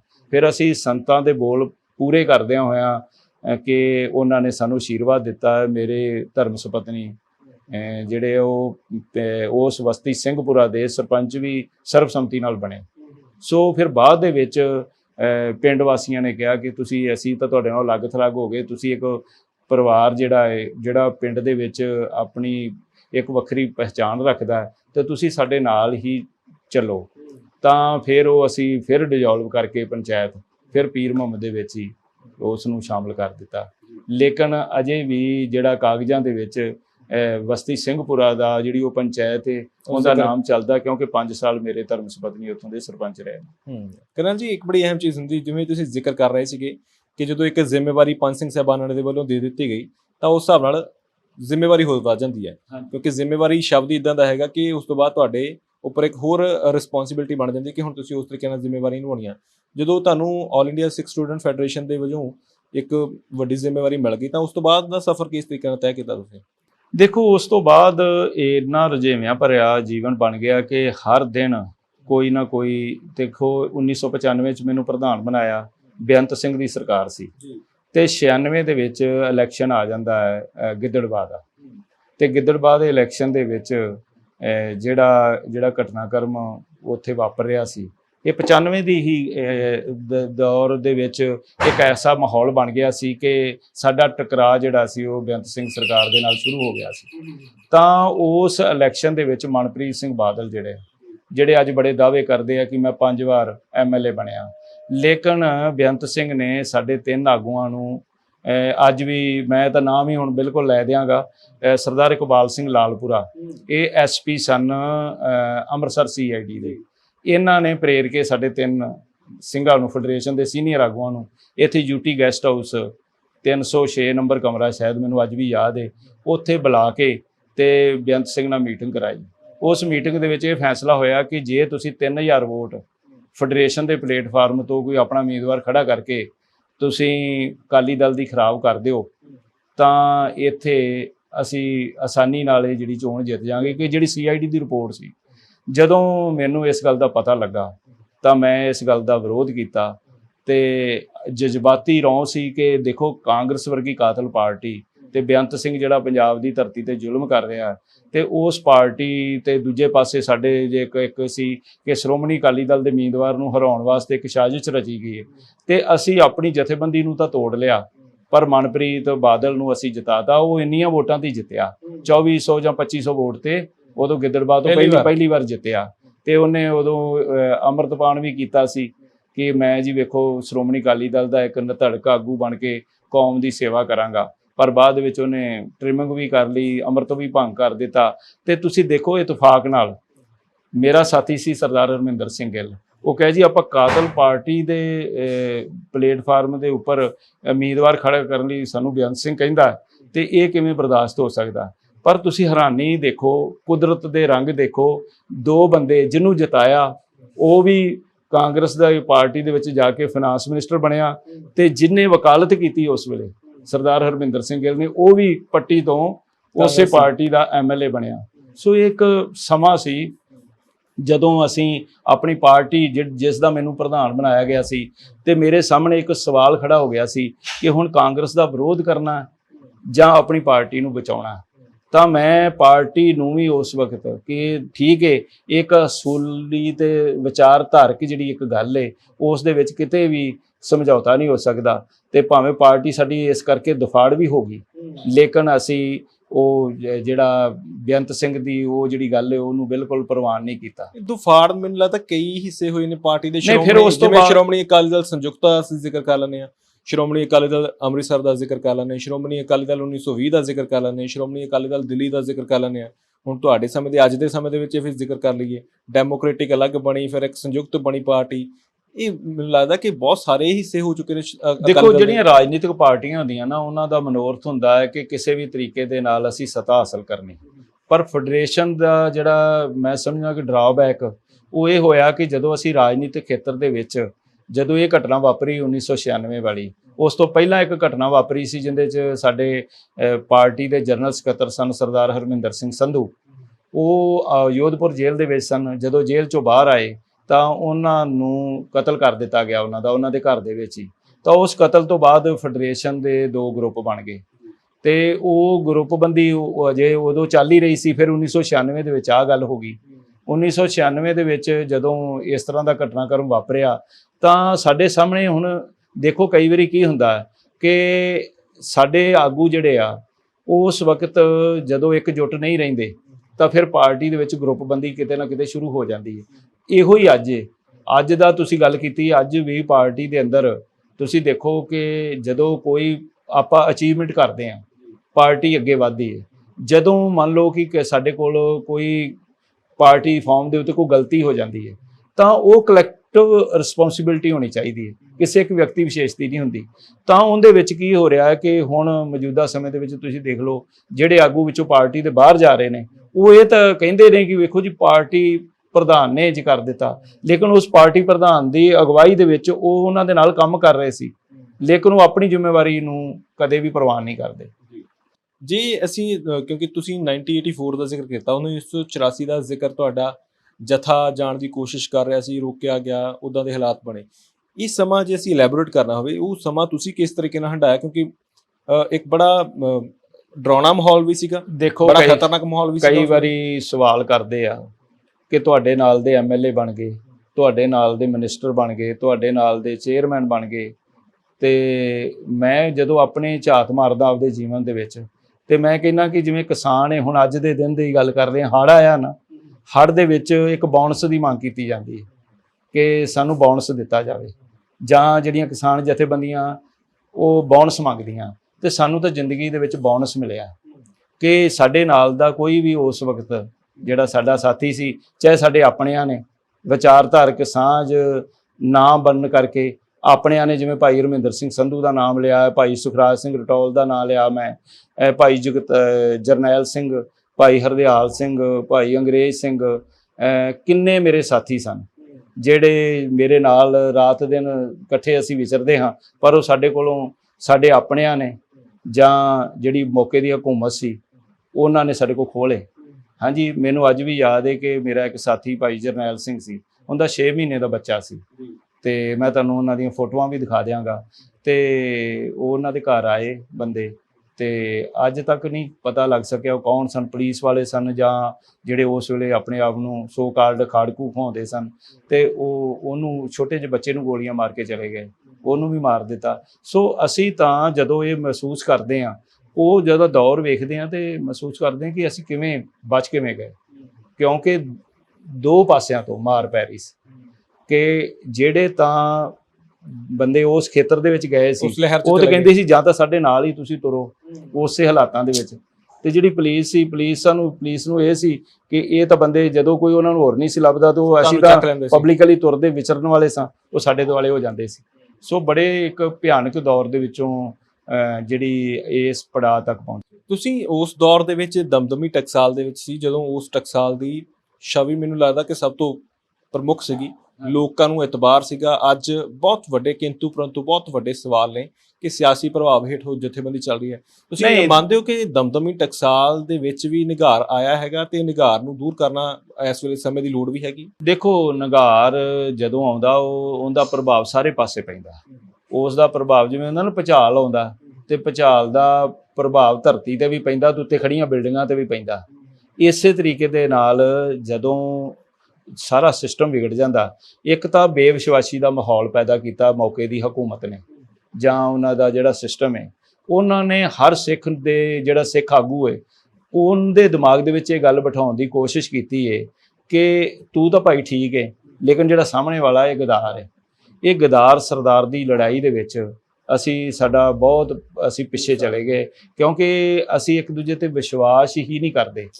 ਪਾਰਟੀ ਦੇ ਅੰਦਰ ਵੀ ਤੁਸੀਂ ਦੇਖੋ, ਚਾਹੇ ਕੋਈ ਸਿੱਖ ਸ਼੍ਰੋਮਣੀ ਅਕਾਲੀ ਦਲ ਦੇ ਵਿੱਚ, ਚਾਹੇ ਸਿੱਖ ਫੈਡਰੇਸ਼ਨ ਦੇ ਵਿੱਚ, ਚਾਹੇ ਸਿੱਖ ਦਮਦਮੀ ਟਕਸਾਲ ਦੇ ਵਿੱਚ, ਚਾਹੇ ਸਿੱਖ ਅਖੰਡ ਕੀਰਤਨੀ ਜਥੇ ਦੇ ਵਿੱਚ, ਲੇਕਿਨ ਸਾਡੀ ਵਿਚਾਰਧਾਰਾ ਇੱਕ ਅਕਾਲੀ ਸੋਚ ਹੈ। ਉਸ ਅਕਾਲੀ ਸੋਚ ਦੇ ਪਰਨਾਏ ਹੋਣਾ ਸਾਡੇ ਲਈ ਬੜਾ ਜ਼ਰੂਰੀ ਹੈ। ਲੇਕਿਨ ਅਸੀਂ ਉਹਦੇ ਵਿੱਚੋਂ ਕਿਸੇ ਨਾ ਕਿਸੇ ਧੜੇ ਦੇ ਵਿੱਚ ਨਿਕਲ ਕੇ ਇੱਕ ਆਪਣਾ ਵੱਖਰਾ ਮਾਹੌਲ ਜਿਹੜਾ ਉਹ ਪੈਦਾ ਕਰਨ ਦੀ ਕੋਸ਼ਿਸ਼ ਕਰਦੇ ਹਾਂ, ਜਿਸ ਦੇ ਵਿੱਚੋਂ ਫਿਰ ਜਿਹੜੀਆਂ ਵਿਚਾਰਧਾਰਾ ਦੇ ਉਲਟ ਵਹਿੰਦੀਆਂ ਜਿਹੜੀਆਂ ਦਿਸ਼ਾਵਾਂ ਨੇ ਉਹਨਾਂ ਦੇ ਵਿੱਚ ਜਿਹੜੇ ਲੋਕ ਬੈਠੇ ਹੁੰਦੇ ਆ ਉਹ ਕਿਤੇ ਨਾ ਕਿਤੇ ਸਾਨੂੰ ਪ੍ਰਭਾਵਿਤ ਕਰਦੇ। ਕਰਨੈਲ ਸਿੰਘ ਜੀ, ਜਦੋਂ ਅਸੀਂ ਜ਼ਿੰਦਗੀ ਦੇ ਸਫ਼ਰ ਦੀ ਗੱਲ ਕਰੀਏ, ਉਤਾਰ ਚੜ੍ਹਾਅ ਬਹੁਤ ਆਉਂਦੇ ਨੇ, ਬੜਾ ਪ੍ਰੈਸ਼ਰ ਰਿਹਾ, ਜੇਲ੍ਹਾਂ ਦੇ ਵਿੱਚ ਜਾਣਾ ਪਿਆ, ਪਰਿਵਾਰ ਦੀ ਭੂਮਿਕਾ ਬੜੀ ਅਹਿਮ ਹੋ ਜਾਂਦੀ ਹੈ। ਪਰਿਵਾਰ ਦੇ ਵਿੱਚ ਕੌਣ-ਕੌਣ ਹੈਗਾ ਜਾਂ ਉਸ ਵੇਲੇ ਕਿਸ ਤਰੀਕੇ ਨਾਲ ਪਰਿਵਾਰ ਨੇ? ਦੇਖੋ, ਮੇਰੇ ਪਿਤਾ ਜੀ, ਮੇਰੇ ਮਾਤਾ ਜੀ, ਮੇਰੀ ਧਰਮ ਸੁਪਤਨੀ, ਮੇਰੇ 2 ਬੇਟੇ, ਮੇਰੇ ਭਰਾ ਤੇ ਉਹਨਾਂ ਦਾ ਪਰਿਵਾਰ, ਮੇਰੀ ਸਿਸਟਰ ਉਹ ਮੁੰਬਈ ਵਿਆਹੇ ਹੋਏ ਨੇ, ਮੇਰੇ ਭਰਾ ਜਿਹੜੇ ਆ ਉਹ ਇੱਥੇ ਮਾਝੇ ਦੇ ਵਿੱਚ ਵਿਆਹੇ ਹੋਏ ਨੇ, ਸਰਹਾਲੀ ਏਰੀਏ 'ਚ। ਮੈਂ ਵੀ ਤਰਨਤਾਰਨ ਏਰੀਏ 'ਚ ਜਿਹੜਾ ਜਥੇਦਾਰ ਮੋਹਨ ਸਿੰਘ ਤੁੜ ਦਾ ਪਰਿਵਾਰ ਹੈ, ਦੂਰੋਂ ਨੇੜਿਓਂ ਸਾਡੀ ਉਸ ਪਰਿਵਾਰ ਦੇ ਨਾਲ ਮੇਰੇ ਸਹੁਰੇ ਪਰਿਵਾਰ ਦੀ ਸਾਂਝ ਹੈ। ਸੋ ਇਸ ਤਰ੍ਹਾਂ ਕਰਕੇ ਜਿਹੜਾ ਸਾਡਾ ਪਰਿਵਾਰ ਹੈ, ਛੋਟੇ ਬੱਚੇ ਸਨ, ਉਹਨਾਂ ਦੀ ਐਜੂਕੇਸ਼ਨ ਪਹਿਲਾਂ ਪੀਰ ਮੁਹੰਮਦ ਹੋਈ, ਫਿਰ ਮਖੂ ਹੋਈ, ਫਿਰ ਅਸੀਂ ਇੱਥੇ ਚੰਡੀਗੜ੍ਹ ਆ ਗਏ। ਹੁਣ ਮੈਨੂੰ 14 ਸਾਲ ਹੋ ਗਏ ਨੇ ਚੰਡੀਗੜ੍ਹ ਆਇਆਂ ਨੂੰ। ਸੋ ਚੰਡੀਗੜ੍ਹ ਦੇ ਵਿੱਚ ਇਹ ਉਹਨਾਂ ਦੀ ਐਜੂਕੇਸ਼ਨ SD ਪਬਲਿਕ ਸਕੂਲ ਉੱਥੇ ਹੋਈ, ਫਿਰ ਅਲੱਗ-ਅਲੱਗ ਥਾਵਾਂ ਤੇ ਹੁਣ ਇਸ ਤਰ੍ਹਾਂ ਪਰਿਵਾਰ ਦੇ ਵਿੱਚ ਅਸੀਂ ਵਿਚਰ ਰਹੇ ਹਾਂ। ਜੇ ਅਸੀਂ ਹੁਣ ਕਿਉਂਕਿ ਮੌਜੂਦਾ ਹਾਲਾਤਾਂ ਦੀ ਵੀ ਗੱਲ ਕਰੀਏ, ਥੋੜਾ ਪਾਰਟੀ, ਕਿਉਂਕਿ ਅਕਾਲੀ ਦਲ ਦੇ ਨਾਲ ਜੁੜਨਾ ਫਿਰ ਜਿਹੜਾ ਉਚੇਚੇ ਤੌਰ ਤੇ ਆਲ ਇੰਡੀਆ ਸਿੱਖ ਸਟੂਡੈਂਟ ਫੈਡਰੇਸ਼ਨ ਇੱਕ ਪਾਰਟੀ ਮੰਨਿਆ ਜਾਂਦਾ ਸੀਗਾ, ਸ਼੍ਰੋਮਣੀ ਅਕਾਲੀ ਦਲ ਦੇ ਨਾਲ ਸਿੱਧੇ ਤੌਰ ਤੇ ਜਿਹੜਾ ਜੁੜਾਅ ਸੀ ਉਹ ਕਿਸ ਤਰੀਕੇ ਨਾਲ ਸੰਭਵ ਹੋਇਆ? ਦੇਖੋ, ਸ਼੍ਰੋਮਣੀ ਅਕਾਲੀ ਦਲ ਦੇ ਨਾਲ ਸਾਡਾ ਵਿਚਾਰਧਾਰਕ ਕੁਝ ਵਿਰੋਧ ਸੀ ਪਿਛਲੇ ਸਮੇਂ 'ਚ। ਉਹ ਵਿਚਾਰਧਾਰਕ ਵਿਰੋਧ ਕੀ ਸੀ ਕਿ ਅਸੀਂ ਇਹ ਗੱਲ ਕਹਿੰਦੇ ਸੀ ਕਿ ਸ਼੍ਰੋਮਣੀ ਅਕਾਲੀ ਦਲ ਪੰਥ ਦੀ ਉਹ ਨੁਮਾਇੰਦਾ ਜਮਾਤ ਹੈ ਜਿਸ ਦੀ 14 ਦਸੰਬਰ 1920 ਨੂੰ ਗਠਨ ਹੋਇਆ ਸ੍ਰੀ ਅਕਾਲ ਤਖਤ ਸਾਹਿਬ ਜੀ ਦੇ ਸਨਮੁਖ, ਤੇ ਇਹ ਇਕੱਲੀ ਰਾਜਨੀਤਿਕ ਪਾਰਟੀ ਨਹੀਂ, ਇਹ ਪੰਥ ਦੀ ਪਰਨਾਈ ਹੋਈ ਉਹ ਪਾਰਟੀ ਹੈ ਜਿਹਨੇ ਬੜੀਆਂ ਵੱਡੀਆਂ ਕੁਰਬਾਨੀਆਂ ਕੀਤੀਆਂ, ਬੜਾ ਵੱਡਾ ਸੰਘਰਸ਼ ਲੜਿਆ, ਜਿਹੜਾ ਵੀ ਮੋਰਚਾ ਲਗਾਇਆ ਉਹਨੂੰ ਜਿੱਤਿਆ। ਤਾਂ ਮੌਜੂਦਾ ਸਮੇਂ ਦੇ ਵਿੱਚ ਸਾਡਾ ਸਾਰਾ ਧਿਆਨ ਸੱਤਾ ਦੇ ਵੱਲ ਨਹੀਂ ਹੋਣਾ ਚਾਹੀਦਾ, ਲੇਕਿਨ ਉਹ ਜਿਹੜਾ ਵਿਰੋਧ ਭਾਸ ਚੱਲਦਾ ਸੀ। ਫਿਰ ਇੱਕ ਸਮਾਂ ਆਇਆ ਜਦੋਂ ਮੈਂ ਆਲ ਇੰਡੀਆ ਸਿੱਖ ਸਟੂਡੈਂਟਸ ਫੈਡਰੇਸ਼ਨ ਤੋਂ 2018 ਦੇ ਵਿੱਚ, ਕਿਉਂਕਿ ਵਿਦੇਸ਼ਾਂ ਵਾਲੇ ਸੁਣ ਰਹੇ ਨੇ, ਬਾਹਰੋਂ ਬੜੇ ਫੋਨ ਕਰਦੇ ਸੀ ਕਿ ਭਾਈ ਤੁਹਾਡੀ ਹੁਣ ਦਾੜੀ ਚਿੱਟੀ ਹੋ ਗਈ ਹੈ, ਤੁਸੀਂ ਅਜੇ ਵੀ ਆਪਣੇ ਆਪ ਨੂੰ ਫੈਡਰੇਸ਼ਨ ਵਾਲੇ ਖਵਾਉਂਦੇ ਹੋ। ਫਿਰ ਇੱਧਰ ਉੱਧਰੋਂ ਕਾਫੀ ਇਸ ਗੱਲ ਦਾ, ਤੇ ਆਪ ਨੂੰ ਵੀ ਲੱਗਦਾ ਸੀ ਕਿ ਕੋਈ ਪਲੇਟਫਾਰਮ ਵੀ ਚੁਣਨਾ ਪਏਗਾ ਕਿ ਜੇ ਅਸੀਂ ਰਾਜਨੀਤਿਕ ਚੇਤਨਾ ਇਹੋ ਜਿਹੀ ਹੈ, ਜਿਹੜਾ ਬੰਦਾ ਇਸ ਖੇਤਰ ਨੂੰ ਤੁਰ ਪਿਆ ਫਿਰ ਉਹ ਘਰ ਨਹੀਂ ਬੈਠ ਸਕਦਾ, ਫਿਰ ਉਹਨੂੰ ਇਹ ਲੱਗਦਾ ਕਿ ਮੈਂ ਕੁਝ ਨਾ ਕੁਝ ਕਰਦਾ ਰਵਾਂ। ਸੋ ਜਦੋਂ ਫੈਡਰੇਸ਼ਨ ਤੋਂ ਮੈਂ ਜਿਹੜੇ ਤਿਹਾੜ ਜੇਲ੍ਹ ਦੇ ਵਿੱਚ ਬੈਠੇ ਨੇ ਸਾਡੇ ਬੜੇ ਸਤਿਕਾਰਯੋਗ ਸ਼ਖਸੀਅਤ ਭਾਈ ਜਗਤਾਰ ਸਿੰਘ ਹਵਾਰਾ, ਕਿਉਂਕਿ ਇੱਧਰ ਤਾਂ ਵਿਰੋਧ ਪਾਸ ਚੱਲ ਰਿਹਾ ਸੀ, ਤਾਂ ਮੈਂ ਸੋਚਿਆ ਕਿ ਉਹਨਾਂ ਨੂੰ ਮੈਂ ਜਾ ਕੇ ਅਸਤੀਫਾ ਦਿਆਂ। ਮੈਂ ਜਾ ਕੇ, ਕਿਉਂਕਿ ਮੈਨੂੰ ਜਥੇਦਾਰ ਸਾਹਿਬ ਨੇ ਨਿਯੁਕਤ ਕੀਤਾ, ਤੇ ਉਹਨਾਂ ਦਿਨਾਂ ਵਿੱਚ ਗਿਆਨੀ ਗੁਰਬਚਨ ਸਿੰਘ ਜੀ ਬੜੇ ਵਾਦ ਵਿਵਾਦ ਵਿੱਚ ਚੱਲ ਰਹੇ ਸੀ। ਤੁਹਾਨੂੰ ਪਤਾ ਹੀ ਹੈ ਕਿ ਡੇਰਾ ਸਿਰਸਾ ਵਾਲਾ ਜਾਂ ਹੋਰ ਤੇ ਮੈਂ ਫਿਰ ਇਹ ਸੋਚਿਆ ਕਿ ਆਪਣੇ ਕੋਲ ਸਿੰਘ ਸਾਹਿਬ ਸਰਬੱਤ ਖਾਲਸਾ ਵੱਲੋਂ ਚੁਣੇ ਹੋਏ ਨੇ ਜਥੇਦਾਰ ਗਿਆਨੀ ਜਗਤਾਰ ਸਿੰਘ ਜੀ ਹਵਾਰਾ, ਤੇ ਮੈਂ ਉਹਨਾਂ ਕੋਲ ਤਿਹਾੜ ਜੇਲ੍ਹ 'ਚ ਚਲਾ ਗਿਆ।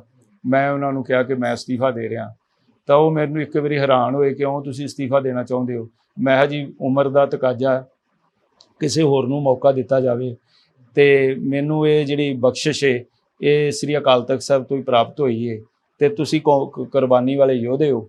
ਤੇ ਉਹਨਾਂ ਨੇ ਫਿਰ ਸਗੋਂ ਮੈਨੂੰ ਕਿਹਾ, ਅੱਗੋਂ ਮੈਨੂੰ ਕਹਿੰਦੇ ਤੁਸੀਂ ਬੜਾ ਵੱਡਾ ਸਹਾਨ ਕੀਤਾ। ਮੈਂ ਜੀ ਤੁਹਾਡੇ ਤੇ ਕਿਸ ਗੱਲ ਦਾ ਸਹਾਨ, ਇਹ ਤਾਂ ਮੈਂ ਆਪਣਾ ਇੱਕ ਫਰਜ਼ ਨਿਭਾਉਣ ਆਇਆ। ਸੋ ਉਹਨਾਂ ਨੇ ਬੜਾ ਪਿਆਰ ਦਿੱਤਾ। ਮੈਂ ਉਹਨਾਂ ਨੂੰ ਅਸਤੀਫਾ ਦੇ ਕੇ ਫਿਰ ਮੈਂ ਉਦੋਂ ਸ਼੍ਰੋਮਣੀ ਅਕਾਲੀ ਦਲ ਟਕਸਾਲੀ ਬਣਿਆ ਹੋਇਆ ਸੀ, ਜਥੇਦਾਰ ਰਣਜੀਤ ਸਿੰਘ ਬ੍ਰਹਮਪੁਰਾ, ਉਹਨਾਂ ਦੇ ਨਾਲ ਜਥੇਦਾਰ ਸੇਵਾ ਸਿੰਘ ਸੇਖਵਾਂ ਨਾਲ ਮੇਰਾ ਬਹੁਤ ਪਿਆਰ ਸੀ, ਤੇ ਮੈਂ ਫਿਰ ਉਹਨਾਂ ਦੇ ਨਾਲ ਸ਼ਾਮਲ ਹੋ ਗਿਆ।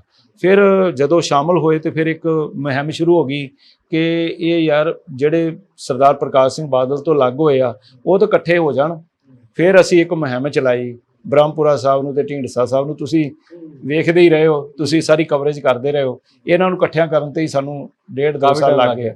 ਜਦੋਂ ਤੱਕ ਇਕੱਠੇ ਹੋਏ ਉਦੋਂ ਤੱਕ ਫਿਰ ਇੱਕ ਇਹੋ ਜਿਹਾ ਮਾਹੌਲ ਬਣਿਆ ਕਿ ਜਥੇਦਾਰ ਰਣਜੀਤ ਸਿੰਘ ਬ੍ਰਹਮਪੁਰਾ ਮੈਨੂੰ ਕਹਿਣ ਲੱਗੇ ਕਿ ਯਾਰ ਆਪਾਂ ਬੇਟਾ ਉੱਧਰੋਂ ਤਾਂ ਆ ਗਏ ਆ, ਤੇ ਹੁਣ ਢੀਂਡਸਾ ਸਾਹਿਬ ਆਪਾਂ ਨੂੰ ਦੱਸਦੇ ਨਹੀਂ, ਤੇ ਸਿੱਧੇ ਦਿੱਲੀ ਜਾ ਕੇ ਕਦੀ ਅਮਿਤ ਸ਼ਾਹ ਜੀ ਨੂੰ ਮਿਲ ਆਉਂਦੇ ਆ, ਕਦੀ ਕਿਸੇ ਨੂੰ ਮਿਲ ਆਉਂਦੇ, ਤੇ ਆਪਣੇ ਨਾਲ ਤਾਂ ਗੱਲ ਹੀ ਨਹੀਂ ਕਰਦੇ। ਤਾਂ ਮੈਂ ਆਖਿਆ ਕਿ ਫਿਰ ਆਪਾਂ ਨੂੰ ਕੀ ਕਰਨਾ ਚਾਹੀਦਾ। ਕਹਿੰਦੇ ਕਿ ਤੁਸੀਂ ਦੇਖੋ ਕੋਈ ਗੱਲਬਾਤ ਚਲਾਓ, ਕਿਉਂਕਿ ਮੈਂ ਚਾਹੁੰਦਾ ਕਿ ਮਰਨ ਤੋਂ ਪਹਿਲਾਂ ਮੈਂ ਆਪਣੀ ਮਾਂ ਪਾਰਟੀ ਦੇ ਵਿੱਚ ਜਾਵਾਂ। ਸੋ ਸਾਡਾ ਉਸ ਟਾਈਮ ਢੀਂਡਸਾ ਸਾਹਿਬ ਨੇ ਡਿਊਟੀ ਲਾਈ ਮੇਰੀ ਤੇ ਜਥੇਦਾਰ ਮਹਿੰਦਰ ਸਿੰਘ ਸੈਣਪੁਰ ਮੈਂਬਰ ਐਸਜੀਪੀਸੀ ਨੇ, ਉਹਨਾਂ ਦੇ ਬੇਟੇ ਸਰਦਾਰ ਬ੍ਰਹਮਪੁਰਾ ਜੀ ਨੇ ਸਿੰਘ ਡਿਊਟੀ ਲਾਈ ਤੁਹਾਡੀ? ਹਾਂ, ਬ੍ਰਹਮਪੁਰਾ ਸਾਹਿਬ ਨੇ, ਢੀਂਡਸਾ ਸਾਹਿਬ ਨੇ ਕਿ ਤੁਸੀਂ ਵਿੱਚ ਏਕਤਾ ਨੂੰ ਕੁਝ ਕਰੋ। ਫਿਰ ਉਹ ਅਸੀਂ ਇਕੱਠੇ ਹੋ ਗਏ, ਇਕੱਠੇ ਕਰਕੇ ਸ਼੍ਰੋਮਣੀ ਅਕਾਲੀ ਦਲ ਸੰਯੁਕਤ ਜਿਹੜਾ ਡਿਜੋਲਵ ਕਰਤਾ, ਟਕਸਾਲੀ ਅਕਾਲੀ ਦਲ ਤੇ ਸੰਯੁਕਤ ਅਕਾਲੀ ਦਲ ਬਣ ਗਿਆ। ਤੇ ਉਹਨਾਂ ਦਿਨਾਂ 'ਚ ਆਮ ਆਦਮੀ ਪਾਰਟੀ ਦਾ ਜਿਹੜਾ ਉਹਦੇ ਨਾਲ ਗੱਠਜੋੜ ਦੀ ਚੱਲ ਰਹੀ ਸੀ ਗੱਲ, ਤਾਂ ਉਹ ਗੱਠਜੋੜ ਦੀ ਵੀ ਡਿਊਟੀ ਮੇਰੀ ਲਾਈ ਗਈ ਨਾਲ ਬਰਜਿੰਦਰ ਸਿੰਘ ਸੈਣਪੁਰ ਦੀ ਕਿ ਤੁਸੀਂ ਜਾ ਕੇ ਗੱਲਬਾਤ ਕਰੋ। ਸੋ ਅਸੀਂ ਗੱਲਬਾਤ ਵੀ ਚਲਾਈ। ਗੱਲਬਾਤ ਚੱਲਦਿਆਂ ਇੱਥੋਂ ਤੱਕ ਪਹੁੰਚੀ ਕਿ ਉਹਨਾਂ ਨੇ ਕਿਹਾ ਕਿ ਤੁਸੀਂ ਦੱਸੋ ਕਿਹੜੇ ਕਿਹੜੇ ਹਲਕਿਆਂ 'ਚ ਚੋਣ ਲੜਨਾ ਚਾਹੁੰਦੇ ਹੋ। ਸੋ ਇੱਕ ਲਿਸਟ ਬਣਾ ਕੇ ਦਿੱਤੀ ਢੀਂਡਸਾ ਸਾਹਿਬ ਨੇ, ਉਹਨਾਂ ਦੇ ਬੇਟੇ ਸਰਦਾਰ ਪਰਮਿੰਦਰ ਸਿੰਘ ਢੀਂਡਸਾ ਨੇ। ਉਹ ਮੈਂ ਲਿਸਟ ਆਮ ਆਦਮੀ ਪਾਰਟੀ ਦੀ ਸੁਪਰੀਮੋ ਕੇਜਰੀਵਾਲ ਸਾਹਿਬ ਤੇ ਉਹਨਾਂ ਦੀ ਲੀਡਰਸ਼ਿਪ ਤੱਕ ਪਹੁੰਚਾਈ। ਫਿਰ ਉਹ ਗੱਲਬਾਤ ਚੱਲਦੀ ਰਹੀ ਤੇ ਗੱਲਬਾਤ ਚੱਲਦਿਆਂ ਦਰਮਿਆਨ ਕੁਝ ਸੀਟਾਂ ਦੇ ਉੱਤੇ ਉਹ ਰਾਜੀ ਹੋਏ। ਉਹਨਾਂ ਕਿਹਾ ਕਿ ਸਰਵੇਖਣ ਕਰਵਾ ਲੈਂਦੇ ਆ। ਤੇ ਉਹ ਸਰਵੇਖਣ ਦੇ ਵਿੱਚ ਜਿਵੇਂ ਉਹਨਾਂ ਨੇ ਮੈਨੂੰ ਪੁੱਛਿਆ ਕਿ ਤੁਸੀਂ ਕਿੱਥੋਂ ਇਲੈਕਸ਼ਨ ਲੜਨਾ ਚਾਹੁੰਦੇ ਹੋ, ਤੇ ਮੈਂ ਕਿਹਾ ਕਿ ਮੈਂ ਅਨੰਦਪੁਰ ਸਾਹਿਬ ਤੋਂ ਇਲੈਕਸ਼ਨ ਲੜਨਾ ਚਾਹੁੰਦਾ। ਸੋ ਉਹਨਾਂ ਮੇਰਾ ਬਕਾਇਦਾ ਉਹ ਸਰਵੇਖਣ ਵੀ ਕਰਵਾ ਦਿੱਤਾ। ਸਰਵੇਖਣ ਦੇ ਵਿੱਚ ਉਹਨਾਂ ਦੀ ਜਿਹੜੀ ਲੀਡਰਸ਼ਿਪ ਸੀ ਅੱਜ ਵੀ ਜਿਉਂਦੀ ਜਾਗਦੀ ਹੈ। ਉਹ ਮੈਨੂੰ ਸਭ ਤੋਂ ਪਹਿਲਾਂ ਉਹਨਾਂ ਨੇ ਮੇਰੇ ਕੋਲ ਪਹੁੰਚ ਕੀਤੀ। ਮੈਨੂੰ ਕਹਿੰਦੇ ਜੀ ਗੱਠਜੋੜ ਹੋਵੇ ਨਾ ਹੋਵੇ, ਪਰ ਤੁਹਾਨੂੰ ਅਨੰਦਪੁਰ ਸਾਹਿਬ ਦੀ ਸੀਟ ਤੋਂ ਅਸੀਂ ਆਮ ਆਦਮੀ ਪਾਰਟੀ ਵੱਲੋਂ ਇਲੈਕਸ਼ਨ ਲੜਾ ਦਿੰਦੇ ਹਾਂ।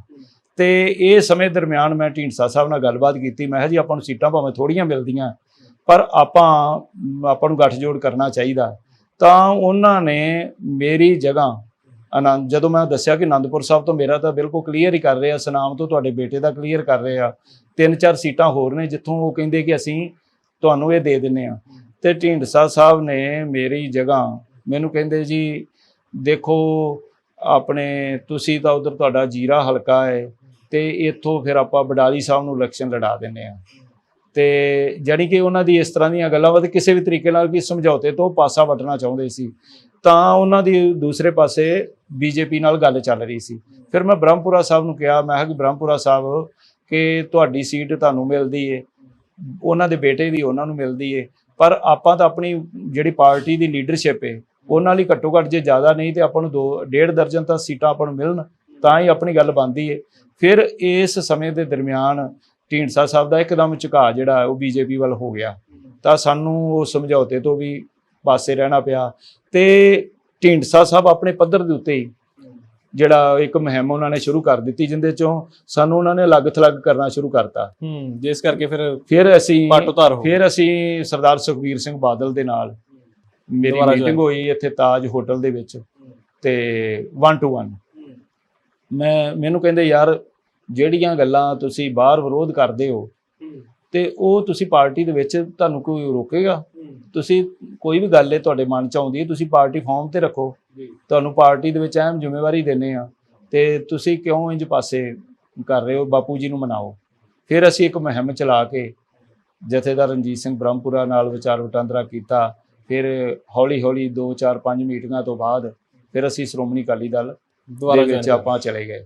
ਸੋ ਪਾਰਟੀ ਦੇ ਅੰਦਰ ਆ ਕੇ ਜੋ ਮੈਂ ਵੇਖਿਆ ਕਿ ਦੇਖੋ ਕਿ ਬਹੁਤ ਸਾਰੀਆਂ ਗੱਲਾਂ ਨੇ ਜਿਹੜੀਆਂ ਅਸੀਂ ਬਾਹਰ ਵੇਖਦੇ ਸਾਂ ਕਿ ਸਾਨੂੰ ਇੰਝ ਲੱਗਦਾ ਸੀ ਕਿ ਇੱਥੇ ਸ਼ਾਇਦ ਡਿਕਟੇਟਰਸ਼ਿਪ ਹੈ ਕਿ ਜੋ ਪਾਰਟੀ ਪ੍ਰਧਾਨ ਕਹਿ ਦਿੰਦਾ ਉਵੇਂ ਹੀ ਹੋ ਜਾਂਦਾ। ਨਹੀਂ, ਬਹੁਤ ਸਾਰੀਆਂ ਗੱਲਾਂ ਦੇ ਵਿੱਚ ਪਾਰਟੀ ਪ੍ਰਧਾਨ ਠੀਕ ਹੈ, ਉਹਨਾਂ ਦੇ ਆਪਣੇ ਫੈਸਲੇ ਹੁੰਦੇ, ਕੋਈ ਵੀ ਪਾਰਟੀ ਪ੍ਰਧਾਨ ਹੋਵੇ ਉਹ ਆਪਣਾ ਫੈਸਲਾ ਲੈਂਦਾ, ਲੇਕਿਨ ਜਿਹੜੀਆਂ ਪੰਥ ਤੇ ਪੰਜਾਬ ਨਾਲ ਸੰਬੰਧਿਤ ਬਹੁਤ ਸਾਰੇ ਮਸਲੇ ਨੇ ਉਹਨਾਂ ਦੇ ਵਿੱਚ ਮੈਂ ਜਿਹੜੀਆਂ ਰਾਇ ਦਿੱਤੀ, ਅੱਜ ਵੀ ਮੇਰੇ ਕੋਲ ਲਿਖਤੀ ਰਾਇ ਪਈ ਹੈ, ਉਹਨੂੰ ਹੂ-ਬ-ਹੂ ਪਾਰਟੀ ਪ੍ਰਧਾਨ ਨੇ ਮੰਨਿਆ ਤੇ ਉਹਦੇ ਚੰਗੇ ਸਿੱਟੇ ਵੀ ਨਿਕਲ ਰਹੇ ਨੇ ਕਿ ਆਮ ਘਰਾਂ ਤੋਂ, ਜਿਵੇਂ ਆਪਾਂ ਕਿਹਾ ਕਿ ਯੂਥ ਅਕਾਲੀ ਦਲ ਦੇ ਵਿੱਚ ਹੁਣ ਜਿਹੜਾ ਸਰਦਾਰ ਸਰਬਜੀਤ ਸਿੰਘ ਤੁਹਾਨੂੰ ਕੁਝ ਰਿਪੋਰਟਾਂ ਬਣਾਉਣ ਦੇ ਲਈ ਕਿਹਾ ਗਿਆ ਸੀ, ਕਹਿੰਦੇ ਰਿਪੋਰਟਾਂ ਤੁਸੀਂ ਦੱਬ ਲਈਆਂ, ਇਲਜ਼ਾਮ ਲੱਗ ਰਹੇ ਨੇ ਤੁਹਾਡੇ? ਨਹੀਂ, ਉਹ ਵੇਖੋ ਭਗਵੰਤ ਮਾਨ ਜਿਹੜੇ ਮੁੱਖ ਮੰਤਰੀ ਨੇ ਸਾਡੇ ਬੜੇ ਸਤਿਕਾਰਯੋਗ ਨੇ, ਉਹਨਾਂ ਨੇ ਉਦੋਂ ਐਡੀ ਗੈਰ ਜ਼ਿੰਮੇਵਾਰ ਬਿਆਨ ਦਿੱਤਾ ਇੱਕ ਲੀਡਿੰਗ ਟੀਵੀ ਚੈਨਲ ਦੇ ਉੱਤੇ ਕਿ ਕਰਨੈਲ ਸਿੰਘ ਪੀਰ ਮੁਹੰਮਦ ਰਿਪੋਰਟ ਦੱਬ ਗਿਆ। ਮੈਂ ਕੋਈ ਰਿਪੋਰਟ ਨਹੀਂ ਦੱਬੀ। ਮੈਨੂੰ ਸਿੰਘ ਸਾਹਿਬ ਗਿਆਨੀ ਹਰਪ੍ਰੀਤ ਸਿੰਘ ਜੀ ਨੇ ਜਿਹੜੀ ਜ਼ਿੰਮੇਵਾਰੀ ਲਾਈ ਸੀ ਤੇ ਮੈਨੂੰ ਉਹਨਾਂ ਨੇ ਕਿਹਾ ਸੀ 15 ਦਿਨ ਦੇ ਵਿੱਚ ਰਿਪੋਰਟ ਤੁਸੀਂ ਦੇਣੀ ਹੈ, ਤਾਂ ਮੈਂ ਉਹ 1 ਹਫ਼ਤੇ ਦੇ ਵਿੱਚ ਹੀ, ਕਿਉਂਕਿ 6 ਮਾਰਚ ਨੂੰ ਜਿਹੜੀ ਬੀਤ ਚੁੱਕੀ 6 ਮਾਰਚ 2023 ਇਹਦੇ ਇੱਕ ਮੀਟਿੰਗ ਅਨੰਦਪੁਰ ਸਾਹਿਬ ਬੁਲਾਈ, ਜਿੰਦੇ ਵਿੱਚ ਧਾਮੀ ਸਾਹਿਬ, ਜਿੰਨੀਆਂ ਪੰਥਕ ਜਥੇਬੰਦੀਆਂ, ਨਿਹੰਗ ਸਿੰਘ ਜਥੇਬੰਦੀਆਂ, ਦਮਦਮੀ ਟਕਸਾਲ, ਖੰਡ ਕੀਰਤਨੀ ਜਥਾ, ਚੀਫ ਖਾਲਸਾ ਦੀਵਾਨ ਸਾਰੇ ਸ਼ਾਮਲ ਹੋਏ ਤੇ ਉੱਥੇ ਇੱਕ ਰਿਪੋਰਟ ਤਿਆਰ ਕੀਤੀ ਗਈ। ਉਹ ਬੰਦ ਲਿਫਾਫਾ ਰਿਪੋਰਟ ਜਿਹੜੀ ਮੈਂ ਸਿੰਘ ਸਾਹਿਬ ਜੀ ਨੂੰ ਸੌਂਪ ਆਇਆ ਸੀ। ਪਤਾ ਨਹੀਂ ਭਗਵੰਤ ਮਾਨ ਜੀ ਦੇ ਕੰਨ ਦੇ ਵਿੱਚ ਇਸ ਤਰ੍ਹਾਂ ਦੀਆਂ ਗੱਲਾਂ ਕਿਉਂ ਚੱਲਦੀਆਂ। ਰਿਪੋਰਟ ਦੇ ਵਿੱਚ ਕੀ ਸੀਗਾ ਵੈਸੇ ਉਹਦਾ? ਉਹ ਰਿਪੋਰਟ ਇਹ ਆ ਕਿ ਸ੍ਰੀ ਅਕਾਲ ਤਖਤ ਸਾਹਿਬ ਜੀ ਦੇ ਜਥੇਦਾਰ ਸਾਹਿਬ ਨੇ ਜਦੋਂ ਅਜਨਾਲੇ ਦੇ ਵਿੱਚ ਇੱਕ ਘਟਨਾਕ੍ਰਮ ਵਾਪਰਿਆ, ਭਾਈ ਅੰਮ੍ਰਿਤਪਾਲ ਸਿੰਘ ਉੱਥੇ ਗੁਰੂ ਗ੍ਰੰਥ ਸਾਹਿਬ ਜੀ ਦਾ ਸਰੂਪ ਲੈ ਕੇ ਗਏ, ਤਾਂ ਉਸ ਨੂੰ ਲੈ ਕੇ ਸਿੰਘ ਸਾਹਿਬ ਨੇ ਇੱਕ ਰਿਪੋਰਟ ਬਣਾਉਣ ਲਈ ਕਿਹਾ ਸੀ ਕਿ ਭਵਿੱਖ ਦੇ ਵਿੱਚ ਕੀ ਸ੍ਰੀ ਗੁਰੂ ਗ੍ਰੰਥ ਸਾਹਿਬ ਜੀ ਦੇ ਸਰੂਪ ਦੀ ਅਗਵਾਈ ਦੇ ਵਿੱਚ ਕੋਈ ਐਜੀਟੇਸ਼ਨ, ਕੋਈ ਧਰਨਾ ਮੁਜ਼ਾਹਰਾ ਜਾਂ ਇਹੋ ਜਿਹੀ ਵਿਵਾਦ ਵਾਲੀ ਜਗ੍ਹਾ ਦੇ ਉੱਤੇ ਗੁਰੂ ਸਾਹਿਬ ਜਾ ਸਕਦੇ ਆ, ਤਾਂ ਉਸ ਦੇ ਉੱਤੇ ਸਾਰਿਆਂ ਦੀ ਰਾਏ ਜਿਹੜੀ ਇਕਜੁੱਟ ਕਰਨੀ ਸੀ। ਸੋ ਉਹ ਰਿਪੋਰਟ ਜਿਹੜੀ ਅਸੀਂ ਬਣਾ ਕੇ, ਸਿੱਟਾ ਕੀ ਸੀਗਾ ਉਹਦਾ ਸਿੱਟਾ ਤਾਂ ਫਿਰ ਜਥੇਦਾਰ ਸਾਹਿਬ ਹੀ ਦੱਸਣਗੇ। ਅਸੀਂ ਤਾਂ ਉਹਨਾਂ ਨੂੰ ਸਿਫਾਰਸ਼ਾਂ ਦੇ ਦਿੱਤੀਆਂ ਆਪਣੀਆਂ ਅਲੱਗ-ਅਲੱਗ, ਜਿਵੇਂ ਦਮਦਮੀ ਟਕਸਾਲ ਨੇ ਆਪਣੀ ਸਿਫਾਰਿਸ਼ ਦਿੱਤੀ, ਸ਼੍ਰੋਮਣੀ ਗੁਰਦੁਆਰਾ ਪ੍ਰਬੰਧਕ ਕਮੇਟੀ ਨੇ ਆਪਣੀ, ਚੀਫ ਖਾਲਸਾ ਦੀਵਾਨ ਨੇ ਆਪਣੀ, ਨਿਹੰਗ ਸਿੰਘ ਜਥੇਬੰਦੀਆਂ, ਬੁੱਢਾ ਦਲ, ਤਰਨਾ ਦਲ, ਬਾਬਾ ਨਿਹਾਲ ਸਿੰਘ, ਬਾਬਾ ਬਲਵੀਰ ਸਿੰਘ, ਬਾਬਾ ਗੱਜਨ ਸਿੰਘ, ਹਾਂਜੀ। ਫਿਰ ਕੋਈ ਨਾ ਕੋਈ ਤਾਂ ਦੱਬ ਗਿਆ ਨਾ ਰਿਪੋਰਟ, ਜਥੇਦਾਰ ਸਾਹਿਬ ਨੇ ਨਹੀਂ ਜਨਤਕ ਨਹੀਂ, ਉਹ ਫਿਰ ਵੇਖੋ ਨਾ, ਉਹ ਪੰਜ ਸਿੰਘ ਸਾਹਿਬਾਨ ਨੇ ਇੱਕ ਮੀਟਿੰਗ ਬੁਲਾਉਣੀ ਹੁੰਦੀ ਹੈ। ਉਸ ਮੀਟਿੰਗ ਦੇ ਵਿੱਚ ਮੈਂ ਤਾਂ ਹੁਣ ਜਿਹੜੇ ਨਵੇਂ ਜਥੇਦਾਰ ਸਾਹਿਬ ਬਣੇ ਆ, ਗਿਆਨੀ ਰਘਬੀਰ ਸਿੰਘ ਜੀ, ਉਹਨਾਂ ਦੇ ਕੋਲ ਹੁਣ ਮੈਂ ਜਾ ਵੀ ਰਿਹਾ 1-2 ਦਿਨਾਂ 'ਚ। ਆ ਤੁਹਾਡੀ ਇੰਟਰਵਿਊ ਦੇ ਦਰਮਿਆਨ ਹੀ ਅੱਜ ਤੁਸੀਂ ਕਰ ਰਹੇ ਹੋ, ਸ਼ਾਇਦ 1-2 ਦਿਨਾਂ 'ਚ ਮੈਂ ਉਹਨਾਂ ਨੂੰ ਦੁਬਾਰਾ ਜਾ ਕੇ ਬੇਨਤੀ ਕਰਨੀ ਹੈ ਕਿ ਜਿਹੜੀ ਰਿਪੋਰਟ ਅਸੀਂ ਸਬਮਿਟ ਕੀਤੀ ਸੀ ਜਥੇਦਾਰ ਸਾਹਿਬ ਜੀ ਨੂੰ, ਉਹਦੇ ਉੱਤੇ ਫੈਸਲਾ ਜ਼ਰੂਰ ਲਵੋ, ਕਿਉਂਕਿ ਉਹ ਬਹੁਤ ਇੱਕ, ਮੈਂ ਸਮਝਣਾ ਕਿ ਬੜੇ ਕਈ, ਮੈਂ ਤਾਂ ਕਹਿੰਦਾ 1 ਸਦੀ ਤੋਂ ਬਾਅਦ ਇਸ ਤਰ੍ਹਾਂ ਦੀ ਇੱਕ ਕਮੇਟੀ ਬਣਾਈ ਗਈ। ਮੈਨੂੰ ਮਾਣ ਮਹਿਸੂਸ ਇਸ ਗੱਲ ਦਾ ਕਿ ਮੈਂ ਧੰਨਵਾਦ ਵੀ ਕਰਦਾ ਸਿੰਘ ਸਾਹਿਬ ਗਿਆਨੀ ਹਰਪ੍ਰੀਤ ਸਿੰਘ ਦਾ, ਉਸ ਕਮੇਟੀ ਦਾ ਕੋਆਰਡੀਨੇਟਰ ਮੈਨੂੰ ਬਣਾਇਆ। ਮੈਂ ਆਪਣੀ ਜ਼ਿੰਮੇਵਾਰੀ ਗੁਰੂ ਗ੍ਰੰਥ ਸਾਹਿਬ ਜੀ ਨੂੰ ਹਾਜ਼ਰ ਨਾਜ਼ਰ ਜਾਣ ਕੇ ਨਿਭਾਈ ਹੈ, ਤੇ ਜਿਹੜੀ ਰਿਪੋਰਟ ਤਿਆਰ ਕੀਤੀ ਹੈ ਉਹ ਮੈਂ ਸਿੰਘ ਸਾਹਿਬ ਜੀ ਨੂੰ ਦੇ ਚੁੱਕਾ, ਤੇ ਉਹਦੇ ਉੱਤੇ ਮੈਂ ਕਾਰਵਾਈ ਚਾਹਣਾ, ਮੈਂ ਮੰਗ ਕਰਦਾ। ਅੱਜ ਦੀ ਇੰਟਰਵਿਊ ਦੇ ਵਿੱਚ ਵੀ ਮੈਂ ਇਸ ਗੱਲ ਦੀ ਮੰਗ ਕਰਦਾ ਕਿ ਉਹਨੂੰ ਜਿੰਨੀ ਜਲਦੀ ਹੋ ਸਕੇ 5 ਸਿੰਘ ਸਾਹਿਬਾਨ ਮੀਟਿੰਗ ਬੁਲਾਉਣ ਤੇ ਉਹਦੇ ਉੱਤੇ ਫੈਸਲਾ ਜ਼ਰੂਰ ਕਰਨ, ਤੇ ਕੌਮ ਨੂੰ ਦੱਸਣ ਕਿ ਅੱਗੇ ਭਵਿੱਖ ਦੇ ਵਿੱਚ ਕੋਈ ਵੀ ਇਸ ਤਰ੍ਹਾਂ ਦਾ ਘਟਨਾਕ੍ਰਮ ਵਾਪਰਦਾ ਤਾਂ ਉਹਨੂੰ ਕਿਵੇਂ ਆਪਾਂ ਨਜਿੱਠ ਸਕਦੇ ਹਾਂ। ਕਰਨੈਲ ਸਿੰਘ ਜੀ, ਜਦੋਂ ਤੁਸੀਂ ਜ਼ਿਕਰ ਕਰ ਰਹੇ ਸੀਗੇ ਕਿ ਜਿਸ ਤਰੀਕੇ ਨਾਲ ਜਿਨ੍ਹਾਂ ਲੋਕਾਂ ਤੇ ਐਤਬਾਰ ਕੀਤਾ ਜਾਂ ਜਿਨ੍ਹਾਂ ਨੂੰ ਜਿਤਾਉਣ ਦੇ ਵਿੱਚ, ਖਾਸ ਕਰਕੇ ਹੁਣ ਮਨਪ੍ਰੀਤ ਬਾਦਲ ਦਾ ਜ਼ਿਕਰ ਕਰ ਲਵਾਂ, ਉੱਥੇ ਥੋੜਾ ਜਿਹਾ ਜ਼ਿਕਰ ਤੁਸੀਂ ਛੇੜਿਆ, ਮਨਪ੍ਰੀਤ ਬਾਦਲ ਨੂੰ ਤੁਸੀਂ ਕਿਸ ਤਰੀਕੇ ਨਾਲ ਦੇਖਿਆ ਨੇੜਿਓਂ? ਮੈਂ ਉਹਨਾਂ ਨੂੰ ਦੇਖਿਆ ਕਿ ਬੜਾ ਮੌਕਾ ਪ੍ਰਸਤ ਇਨਸਾਨ ਹੈ।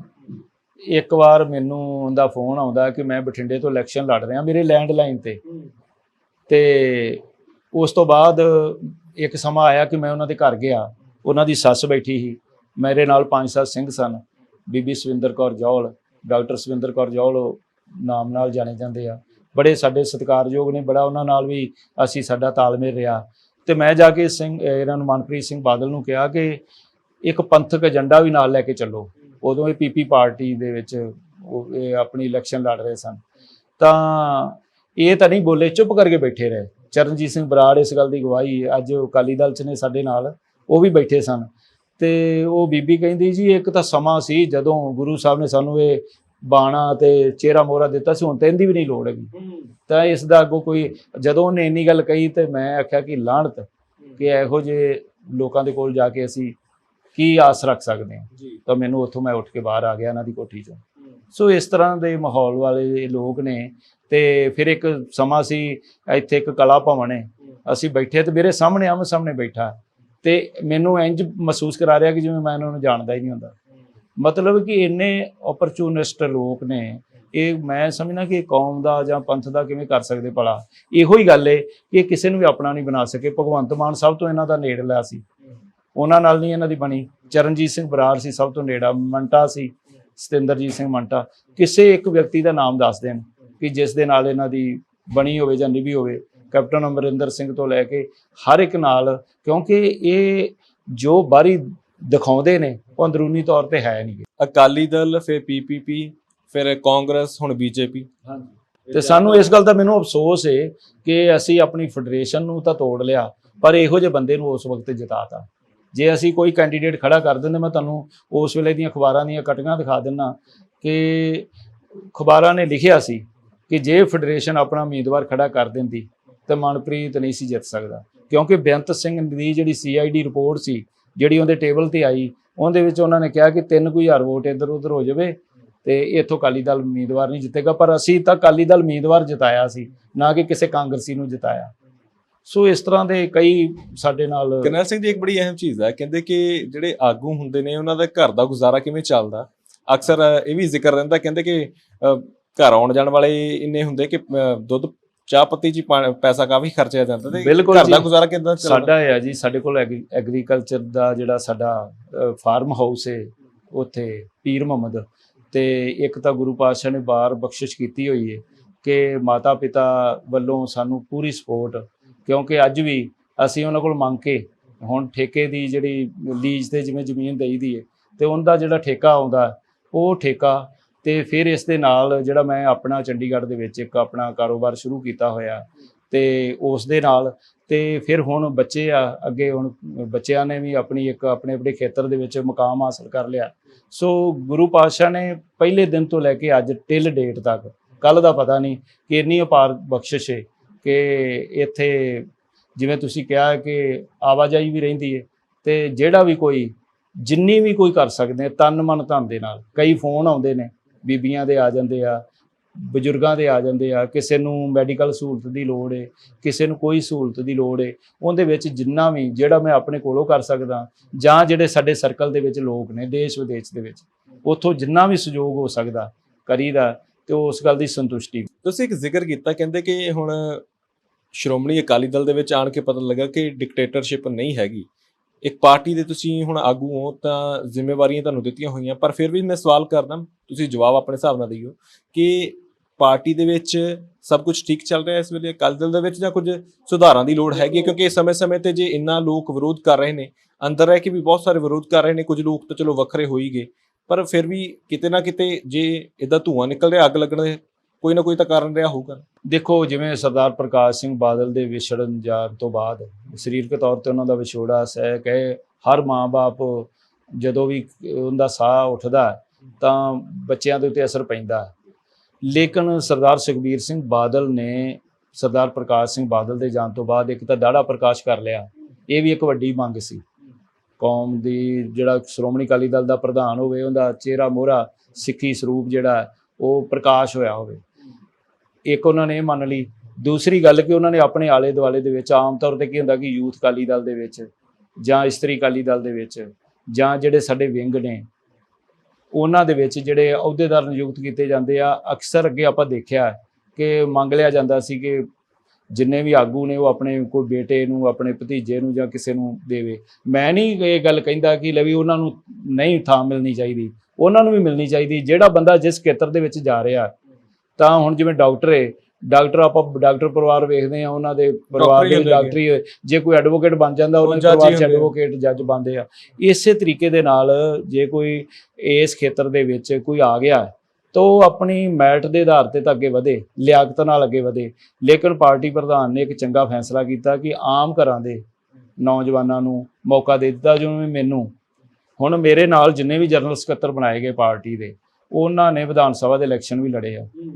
ਲੇਕਿਨ ਮੈਂ ਭਾਵੇਂ ਇਲੈਕਸ਼ਨ ਨਹੀਂ ਲੜਿਆ, ਪਰ ਮੈਨੂੰ ਪਾਰਟੀ ਦੀ ਜ਼ਿੰਮੇਵਾਰੀ ਦਿੱਤੀ ਗਈ। ਫਿਰ ਪਾਰਟੀ ਦਾ ਸਪੋਕਸ ਪਰਸਨ ਦੇ ਤੌਰ ਤੇ, ਹੁਣ ਪਾਰਟੀ ਦਾ ਜਿਹੜਾ ਸਪੋਕਸ ਪਰਸਨ ਹੈ ਉਹ ਪਾਰਟੀ ਦੀ ਆਵਾਜ਼ ਹੁੰਦਾ ਕਿ ਪਾਰਟੀ ਦੇ ਅੰਦਰ ਕੀ ਹੋ ਰਿਹਾ, ਚੰਗਾ ਹੋ ਰਿਹਾ, ਮਾੜਾ ਹੋ ਰਿਹਾ, ਉਹਨੂੰ ਪਬਲਿਕ ਦੇ ਵਿੱਚ, ਲੋਕਾਂ ਦੇ ਵਿੱਚ ਲੈ ਕੇ ਜਾਣਾ। ਸੋ ਮੈਨੂੰ ਅੱਜ ਤੱਕ ਕਿਸੇ ਨੇ ਡਿਕਟੇਟ ਨਹੀਂ ਕੀਤਾ, ਨਹੀਂ ਤੂੰ ਇੰਜ ਨਹੀਂ ਇੰਜ ਬੋਲਣਾ। ਮੈਂ ਰੋਜ਼ 3-3 4-4 ਟੀਵੀ ਚੈਨਲਾਂ ਦੇ ਉੱਤੇ ਡਿਬੇਟ ਕਰਦਾ। ਮੈਨੂੰ ਕਦੀ ਵੀ ਇਸ ਤਰ੍ਹਾਂ ਦਾ, ਹਾਂ ਫਿਰ ਮੇਰਾ ਵੀ ਫਰਜ਼ ਬਣਦਾ, ਜੇ ਮੈਨੂੰ ਐਡੀ ਵੱਡੀ ਜ਼ਿੰਮੇਵਾਰੀ ਦਿੱਤੀ ਗਈ ਹੈ ਤੇ ਮੈਂ ਪਾਰਟੀ ਦੀ ਸ਼ਾਖ ਨੂੰ ਕਿਤੇ ਵੀ ਦਾਅ ਨਾ ਲਾਵਾਂ। ਪਾਰਟੀ ਦੇ ਅੰਦਰ ਜੇ ਕੁਝ ਗਲਤ ਵੀ ਹੋ ਰਿਹਾ ਹੈ, ਹਰ ਪਾਰਟੀ ਦੇ ਵਿੱਚ ਕੁਝ ਨਾ ਕੁਝ ਹੋ ਜਾਂਦਾ ਹੈ, ਤਾਂ ਉਸ ਬਾਰੇ ਮੈਂ ਆਗਾਹ ਕਰਾਂ ਆਪਣੇ ਪਾਰਟੀ ਪ੍ਰਧਾਨ। ਇਹ ਗੁਰਬਾਣੀ ਵਾਲੇ ਮਸਲੇ ਤੇ ਵੀ ਬੋਲੇ ਹੋਣੇ ਤੁਸੀਂ? ਗੁਰਬਾਣੀ ਬਿਲਕੁਲ ਮੈਂ ਬੋਲਿਆ। ਮੈਂ ਸਭ ਤੋਂ ਪਹਿਲਾ ਸੀ ਜਿਹਨੇ ਇਹ ਗੱਲ ਕਹੀ ਸੀ ਕਿ ਜੇ ਇਹ ਗੱਲ ਕਹਿੰਦੇ ਨੇ ਕਿ ਲਾਈਵ ਕਾਸਟ ਜਿਹੜਾ ਫ੍ਰੀ ਟੂ 에ਅਰ, ਤੇ ਇਸ ਨੂੰ ਸਾਨੂੰ ਲੋਕਾਂ ਨੂੰ ਦੱਸਣਾ ਪਵੇਗਾ ਖੁੱਲ੍ਹ ਕੇ, ਤਾਂ ਉਸ ਦੇ ਉੱਤੇ ਜਿਹੜੇ ਅਸੀਂ ਸੁਝਾਅ ਦਿੱਤੇ ਉਹਨੂੰ ਮੰਨਿਆ ਗਿਆ। ਫਿਰ ਇੱਕ ਸੁਝਾਅ ਜਿਹੜਾ ਇਹ ਸੀ ਕਿ 24 ਜੁਲਾਈ ਨੂੰ ਤਾਂ ਹੁਣ ਜਿਹੜਾ ਕੰਟਰੈਕਟ ਖਤਮ ਹੋ ਰਿਹਾ, ਤਾਂ ਉਸ ਤੋਂ ਬਾਅਦ ਕੀ ਕੀਤਾ ਜਾਵੇ। ਤਾਂ ਮੈਨੂੰ ਇਸ ਗੱਲ ਦਾ ਵੀ ਮਾਣ ਹੈ ਕਿ ਅਸੀਂ ਇਹ ਸੁਝਾਅ ਦਿੱਤਾ ਕਿ ਜਦੋਂ ਤੱਕ ਤੁਸੀਂ ਨਵਾਂ ਟੀਵੀ ਚੈਨਲ ਜਿਹੜਾ ਲਾਂਚ ਨਹੀਂ ਕਰ ਲੈਂਦੇ, ਉਨੀ ਦੇਰ ਤੱਕ ਮੈਂ ਨਹੀਂ ਕਹਿੰਦਾ ਕਿ ਤੁਸੀਂ ਇਕੱਲਾ ਪੀਟੀਸੀ ਨੂੰ ਕਰੋ, ਜਿਹੜਾ ਵੀ ਟੀਵੀ ਚੈਨਲ ਅੱਗੇ ਆਵੇ, ਜਿਹੜਾ ਵੀ ਮੀਡੀਆ ਹਾਊਸ ਅੱਗੇ ਆਵੇ, ਉਹਨੂੰ ਟਰਮ ਆਫ ਕੰਡੀਸ਼ਨ ਜਿਹੜੀਆਂ ਜੋ ਸ਼੍ਰੋਮਣੀ ਗੁਰਦੁਆਰਾ ਪ੍ਰਬੰਧਕ ਕਮੇਟੀ ਨੇ ਬਣਾਈਆਂ ਉਹਦੇ ਆਧਾਰ ਦੇ ਉੱਤੇ ਉਹਨਾਂ ਨੂੰ ਮੌਕਾ ਦੇ ਦਿਓ।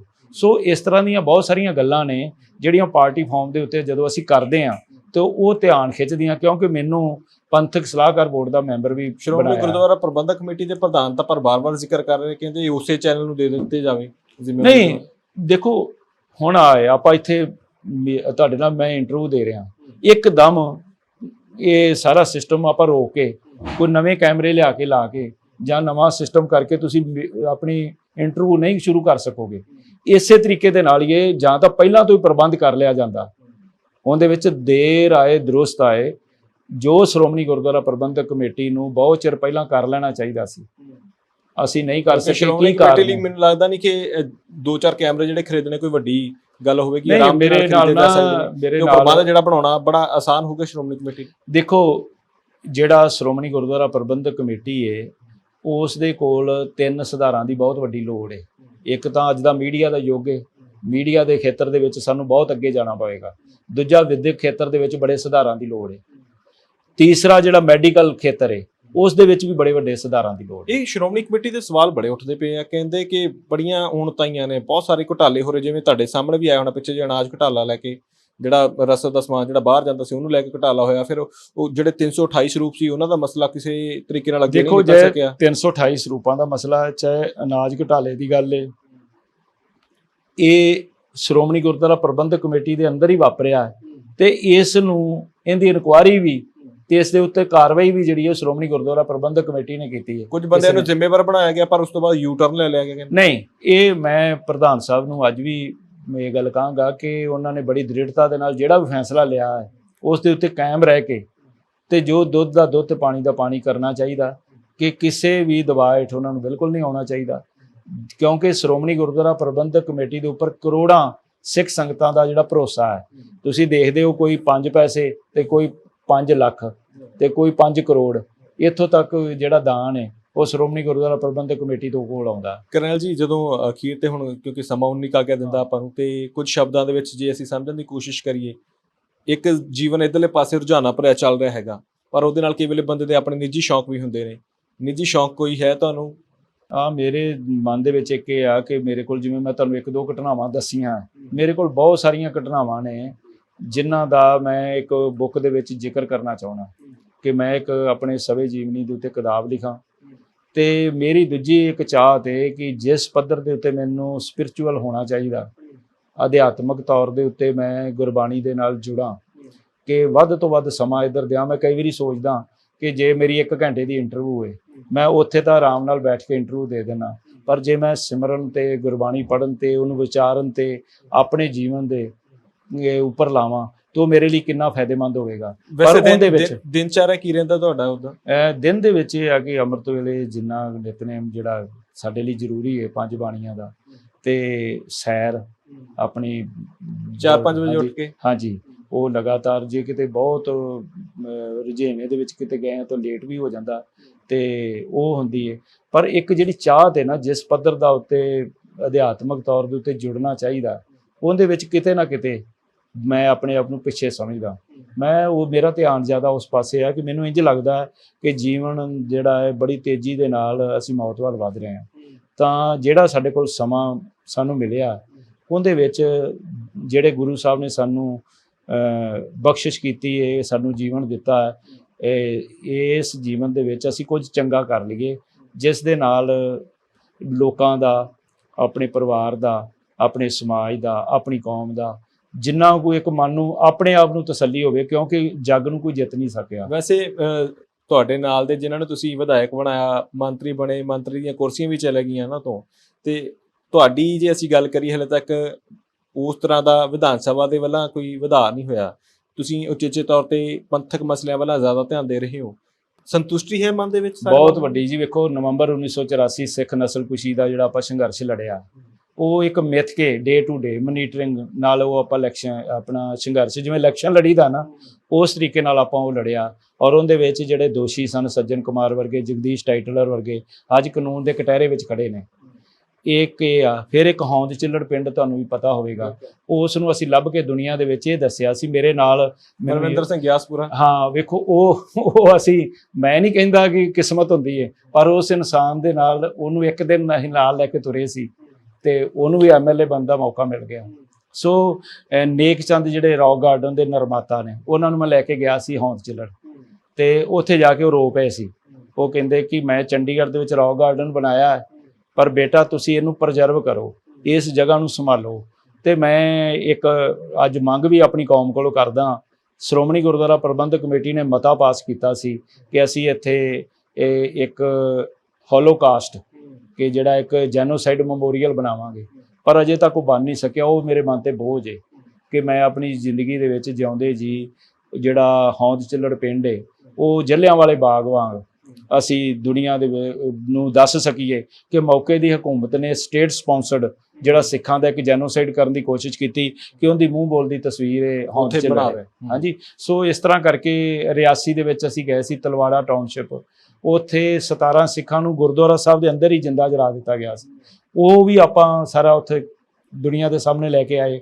ਫਿਰ ਜਿਹੜੇ ਫੌਜੀ ਜਵਾਨ ਨਵੰਬਰ 1984 ਦੇ ਵਿੱਚ ਧਰਮੀ ਫੌਜੀ ਨਹੀਂ, ਜਿਹੜੇ ਛੁੱਟੀ ਕੱਟ ਕੇ ਜਾਂ ਛੁੱਟੀ ਕੱਟਣ ਵਾਸਤੇ ਆ ਰਹੇ ਸੀ, ਉਹ ਬੈਰਕਾਂ ਨੂੰ ਜਾ ਰਹੇ ਸੀ ਜਾਂ ਬੈਰਕਾਂ ਨੂੰ ਆ ਰਹੇ ਸੀ, ਉਹਨਾਂ ਨੂੰ ਰੇਲਵੇ ਸਟੇਸ਼ਨਾਂ ਦੇ ਉੱਤੇ ਵਰਦੀ ਦੇ ਵਿੱਚ ਹੀ ਜਿੰਦਾ ਜਲਾ ਦਿੱਤਾ ਗਿਆ ਸੀ। ਉਹ 50 ਫੌਜੀ ਜਵਾਨਾਂ ਦੀ ਲਿਸਟ ਵੀ, ਚਾਹੇ ਉਹ ਆਰਮੀ ਦੇ ਵਿੱਚ ਸੀ, ਚਾਹੇ ਉਹ ਜਿਹੜੀ ਆਪਣੀ ਹਵਾਈ ਸੈਨਾ ਜਾਂ ਜਲ ਸੈਨਾ, ਉਹਨਾਂ ਦੇ ਵਿੱਚ ਸੇਵਾਵਾਂ ਦੇ ਰਹੇ ਸੀ, ਉਹ ਲਿਸਟ ਵੀ ਆਪਾਂ ਜਾਰੀ ਕਰਕੇ ਦੁਨੀਆ ਨੂੰ ਦੱਸਿਆ ਕਿ ਆਹ ਕੁਝ ਹੋਇਆ। ਕਰੋੜਾਂ ਰੁਪਏ ਦਾ ਮੁਆਵਜ਼ਾ ਜਿਹੜਾ ਪੀੜਤ ਪਰਿਵਾਰਾਂ ਨੂੰ, ਜੇ ਅਸੀਂ ਉਹ ਆਵਾਜ਼ ਉਠਾਈਏ ਤੇ ਉਹਨਾਂ ਨੂੰ ਮਿਲਿਆ। ਸੋ ਇਹ ਸਾਡੇ ਫਰਜ਼ ਨੇ ਜਿਹੜੇ ਅਸੀਂ ਨਿਭਾਏ ਆ, ਤੇ ਮਨ ਦੇ ਵਿੱਚ ਇੱਕੋ ਹੀ ਹੈ।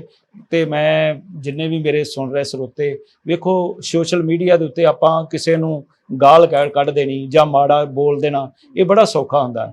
ਤੇ ਤੁਸੀਂ ਕਿਸੇ ਦੇ ਸੰਘਰਸ਼ ਨੂੰ ਜਾਂ ਉਸ ਦੀਆਂ ਕੀਤੀਆਂ ਸੇਵਾਵਾਂ ਨੂੰ, ਉਹਨੂੰ ਸਮਝਣ ਦੀ ਕੋਸ਼ਿਸ਼ ਕਰੋ, ਤੇ ਫਿਰ ਆਪਣੇ ਉੱਪਰ ਵੇਖੋ ਕਿ ਕੀ ਮੈਂ ਇੰਨਾ ਸਮਾਂ ਦੇ ਸਕਦਾ, ਕਿ ਮੈਂ ਆਪਣੇ ਘਰ ਦੇ ਵਿੱਚ ਆਪਣੇ ਬੱਚਿਆਂ ਤੋਂ ਅਲੱਗ ਰਹਿ ਕੇ ਤੇ ਆਪਣੇ ਜੇਬ ਦੇ ਵਿੱਚੋਂ ਖਰਚੇ ਕਰਕੇ ਤੇ ਦੁਨੀਆ ਦੇ ਵਿੱਚ ਜਦੋਂ ਮੈਂ ਵਿਚਰਦਾ ਤੇ ਫਿਰ ਸੰਤੁਸ਼ਟ ਰਹਿਣਾ। ਉਸ ਤੋਂ ਬਾਵਜੂਦ ਆਮ ਤੌਰ ਤੇ ਲੋਕ ਕਹਿੰਦੇ ਆ, ਉਹ ਜੀ ਸਾਡਾ ਕੁਝ ਬਣਿਆ ਨਹੀਂ, ਸਾਡੇ ਤਾਂ ਵੇਖੋ ਜੀ ਮੈਂ ਤਾਂ ਇੰਨੇ ਸਾਲ ਲਾਤੇ। ਮੈਂ ਕਹਿੰਦਾ ਕਿ ਮੈਂ ਜਿੰਨੇ ਸਾਲ ਲਾਏ ਆ, ਮੈਂ ਵਿਅਰਥ ਨਹੀਂ ਗਏ। ਮੈਂ ਉਹਨਾਂ ਸਾਲਾਂ ਦਾ ਭਰਪੂਰ ਆਪਣੇ ਇੱਕ ਪ੍ਰਾਊਡ ਫੀਲ ਕਰਦਾ, ਤੇ ਆਪਣੇ ਪਰਿਵਾਰ ਦਾ ਵੀ ਮੈਂ ਮਾਣ ਮਹਿਸੂਸ ਕਰਦਾ, ਜਿਨ੍ਹਾਂ ਨੇ ਮੇਰੀ ਧਰਮ ਸੁਪਤਨੀ ਜਾਂ ਮੇਰੇ ਬੱਚੇ ਜਾਂ ਮੇਰੇ ਮਾਪੇ, ਉਹਨਾਂ ਨੇ ਮੈਨੂੰ ਬੜਾ ਵੱਡਾ ਸਹਿਯੋਗ ਕੀਤਾ। ਸੱਜਣਾ ਮਿੱਤਰਾਂ ਨੇ ਬੜਾ ਸਹਿਯੋਗ ਕੀਤਾ। ਜਿਹੜੇ ਮੇਰੇ ਦੋਸਤ ਅੱਜ ਤੋਂ 35 ਸਾਲ ਪਹਿਲਾਂ ਸਨ, ਅੱਜ ਵੀ ਮੇਰੇ ਨਾਲ ਨੇ। ਇਹ ਨਹੀਂ ਗਾ ਕਿ ਮੈਂ ਉਹਨਾਂ ਨੂੰ ਬਦਲ ਦਿੱਤਾ। ਹਾਂ, ਕੈਪਟਨ ਕਮਲਜੀਤ ਸਿੰਘ ਜਿਹੜੇ ਸਿੱਖ ਸਿਆਸਤ ਦੇ ਵਿੱਚ ਬੜੇ ਧਰੂ ਧਾਰੇ ਸਨ, ਉਹ ਮੇਰੇ ਜਿਵੇਂ ਜਿਹਨੂੰ ਕਹਿੰਦੇ ਕਿ ਸਿਆਸਤ ਦੇ ਵਿੱਚ ਗੋਡ ਫਾਦਰ, ਆਪਾਂ ਸ਼ਬਦ ਤਾਂ ਆਪਣਾ ਤਾਂ ਪਰਮਾਤਮਾ ਹੀ ਹੈ, ਲੇਕਿਨ ਇੱਕ ਸਿਆਸਤ ਦੇ ਵਿੱਚ ਹੁੰਦਾ, ਉਹ ਮੇਰੇ ਉਹ ਸਨ। ਉਹਨਾਂ ਨੇ ਮੈਨੂੰ ਬਹੁਤ ਵੱਡਾ ਸਹਿਯੋਗ ਕੀਤਾ ਇੱਥੇ ਲਿਆਉਣ ਦੇ ਵਿੱਚ ਵੀ, ਔਰ ਪੰਜਾਬ ਸਰਕਾਰ ਦੇ ਵਿੱਚ ਵੀ ਉਹਨਾਂ ਨੇ ਮੈਨੂੰ ਪੰਜਾਬ ਐਗਰੋ ਇੰਡਸਟਰੀ ਕਾਰਪੋਰੇਸ਼ਨ ਦੇ ਵਿੱਚ ਭਾਵੇਂ ਐਜ਼ ਏ ਡਾਇਰੈਕਟਰ ਉੱਥੇ ਨਿਯੁਕਤ ਕੀਤਾ ਸੀ, ਪਰ ਮੇਰੇ ਕੋਲ ਚੇਅਰਮੈਨ ਦੀਆਂ ਪਾਵਰਾਂ ਤੱਕ ਮੈਂ ਆਪਣੀਆਂ ਉੱਥੇ ਵਰਤਣ ਦਾ ਜਿਹੜਾ ਮੇਰੇ ਕੋਲ ਉਹਨਾਂ ਨੇ ਮੈਨੂੰ ਦਿੱਤਾ ਸੀ। ਸੋ ਮੈਂ ਉਹ ਸਮਾਂ ਮਹਿਸੂਸ ਕੀਤਾ ਕਿ ਸੱਤਾ ਦੇ ਵਿੱਚ ਰਹਿੰਦਿਆਂ ਹੋਇਆਂ ਬੰਦੇ ਨੂੰ ਆਪਣਾ ਦਿਮਾਗ ਖਰਾਬ ਨਹੀਂ ਕਰਨਾ ਚਾਹੀਦਾ, ਕਿਉਂਕਿ ਮੈਂ ਸੱਤਾ ਦੇ ਵਿੱਚ ਰਹਿ ਕੇ ਜੋ ਮੈਂ ਉਸ ਵੇਲੇ ਜਿਹੜੇ ਬੇਰੁਜ਼ਗਾਰ ਨੌਜਵਾਨ ਸਨ, ਉਹਨਾਂ ਨੂੰ ਜੂਸ ਬਾਰ ਦੇਣੇ ਜਾਂ ਕੋਈ ਪ੍ਰੋਕਿਉਰਮੈਂਟ ਦੇ ਵਿੱਚ ਕਿਸਾਨਾਂ ਦੀ ਕੋਈ ਪ੍ਰੋਬਲਮ, ਉਹ ਸਾਰੇ ਮਸਲਿਆਂ ਦੇ ਵਿੱਚ ਮੈਂ ਪੂਰਾ ਆਪਣੇ ਜਿੰਨਾ ਕੁ ਸਮਾਂ ਮੈਨੂੰ ਮਿਲਿਆ ਮੈਂ ਆਪਣਾ ਕੰਮ ਕੀਤਾ। ਬਹੁਤ ਸ਼ੁਕਰੀਆ ਕਰਨੈਲ ਸਿੰਘ ਜੀ, ਤੁਸੀਂ ਸਮਾਂ ਦਿੱਤਾ। ਮੈਨੂੰ ਲੱਗਦਾ ਕਿ ਬਹੁਤ ਸਾਰੀਆਂ ਗੱਲਾਂ ਇੱਦਾਂ ਦੀਆਂ ਹੋਈਆਂ ਹੋਣੀਆਂ ਜਿਹੜੀਆਂ ਅੱਗੇ ਆਮੂਮਨ ਨਹੀਂ ਹੁੰਦੀਆਂ। ਅਮੂਮਨ ਸਿਆਸੀ ਮਸਲਿਆਂ 'ਤੇ ਚਰਚਾ ਹੁੰਦੀ ਹੈ, ਉਸ ਤੋਂ ਬਾਅਦ ਗੱਲਬਾਤ ਆਪਾਂ ਬੰਦ ਕਰ ਦਈਦੀ। ਅੱਜ ਤੁਹਾਡੇ ਜੀਵਨ ਬਾਰੇ ਮੈਨੂੰ ਲੱਗਦਾ ਪਹਿਲੀ ਵਾਰ ਇਸ ਤਰੀਕੇ ਨਾਲ ਮੁਲਾਕਾਤ ਹੋਈ। ਬਹੁਤ ਧੰਨਵਾਦ। ਧੰਨਵਾਦ ਜੀ, ਤੁਹਾਡਾ ਵੀ, ਦਰਸ਼ਕਾਂ ਦਾ ਵੀ, ਤੁਹਾਡੀ ਸਮੁੱਚੀ ਟੀਮ ਦਾ, ਸਾਰਿਆਂ ਦਾ ਬਹੁਤ ਬਹੁਤ ਧੰਨਵਾਦ। ਸੋ ਇਹ ਸਨ ਕਰਨੈਲ ਸਿੰਘ ਪੀਰ ਮੁਹੰਮਦ, ਜਿਨ੍ਹਾਂ ਦੀ ਜ਼ਿੰਦਗੀ ਦੇ ਹੁਣ ਤੱਕ ਦੇ ਸਫ਼ਰ ਬਾਰੇ ਕੁਝ ਝਾਤ ਮਾਰਨ ਦੀ ਕੋਸ਼ਿਸ਼ ਕੀਤੀ ਹੈ ਕਿ ਕਿਸ ਤਰੀਕੇ ਨਾਲ ਸਿੱਖ ਸਫਾਵਾਂ ਦੇ ਵਿੱਚ ਜ਼ਿੰਮੇਵਾਰੀਆਂ ਨਿਭਾਉਂਦੇ ਪੋਲੀਟੀਕਲ ਕਰੀਅਰ ਦੇ ਵਿੱਚ, ਤੇ ਨਾਲ ਦੀ ਨਾਲ ਹੱਲੇ ਵੀ ਪੰਥਕ ਮਸਲਿਆਂ ਦੇ ਵਿੱਚ ਆਪਣੀ ਜ਼ਿੰਮੇਵਾਰੀ ਨੂੰ ਨਿਭਾ ਰਹੇ ਨੇ, ਪਰ ਨਾਲ ਦੀ ਨਾਲ ਬਹੁਤ ਸਾਰੇ ਉਤਾਰ ਚੜਾਅ ਜ਼ਿੰਦਗੀ ਦੇ ਵਿੱਚ ਉਹ ਵੀ ਦੇਖੇ ਨੇ। ਜੇਲ੍ਹ ਦੇ ਸਫ਼ਰ, ਜੇਲ੍ਹਾਂ ਦੇ ਵਿੱਚ ਜਾ ਕੇ ਪੜ੍ਹਾਈ ਕਰਨੀ, ਤਾਂ ਹੋਰ ਵੀ ਬੜੀਆਂ ਚੀਜ਼ਾਂ ਜਿਹੜੀਆਂ ਜ਼ਿੰਦਗੀ ਦੇ ਵਿੱਚ ਇਹਨਾਂ ਨੇ, ਕਿਉਂਕਿ ਅਕਸਰ ਇਹ ਹੁੰਦਾ ਨਾ ਕਿ ਵਿਅਕਤੀ ਕਿਸ ਮੁਕਾਮ ਤੇ ਹੈਗਾ ਉਸ ਦੀ ਚਰਚਾ ਚੱਲਦੀ ਰਹਿੰਦੀ ਹੈ, ਕਈ ਵੇਲੇ ਉਹਨਾਂ ਦੇ ਬਾਰੇ ਮਾੜੀਆਂ ਚੰਗੀਆਂ ਗੱਲਾਂ ਵੀ ਚੱਲਦੀਆਂ, ਪਰ ਜ਼ਿੰਦਗੀ ਦੇ ਸਫ਼ਰ ਬਾਰੇ ਜਾਣਨ ਤੋਂ ਬਾਅਦ ਬਹੁਤ ਸਾਰੀਆਂ ਚੀਜ਼ਾਂ ਪਤਾ ਲੱਗਦੀਆਂ ਨੇ। ਤਾਂ ਕਰਨੈਲ ਸਿੰਘ ਪੀਰ ਮੁਹੰਮਦ ਦਾ ਸਫ਼ਰ ਅੱਜ ਅਸੀਂ ਦੇਖਣ ਦੀ ਕੋਸ਼ਿਸ਼ ਕੀਤੀ ਹੈ। ਤੁਸੀਂ ਇਸ ਬਾਰੇ ਕੀ ਸੋਚਦੇ ਹੋ? ਆਪਣੇ ਕਮੈਂਟ, ਆਪਣੀ ਟਿੱਪਣੀ ਜ਼ਰੂਰ ਸਾਂਝੀ ਕਰਿਓ। ਤੁਹਾਡੇ ਤੋਂ ਆਗਿਆ ਲੈਣੀ ਹੈ। ਬਹੁਤ ਬਹੁਤ ਧੰਨਵਾਦ।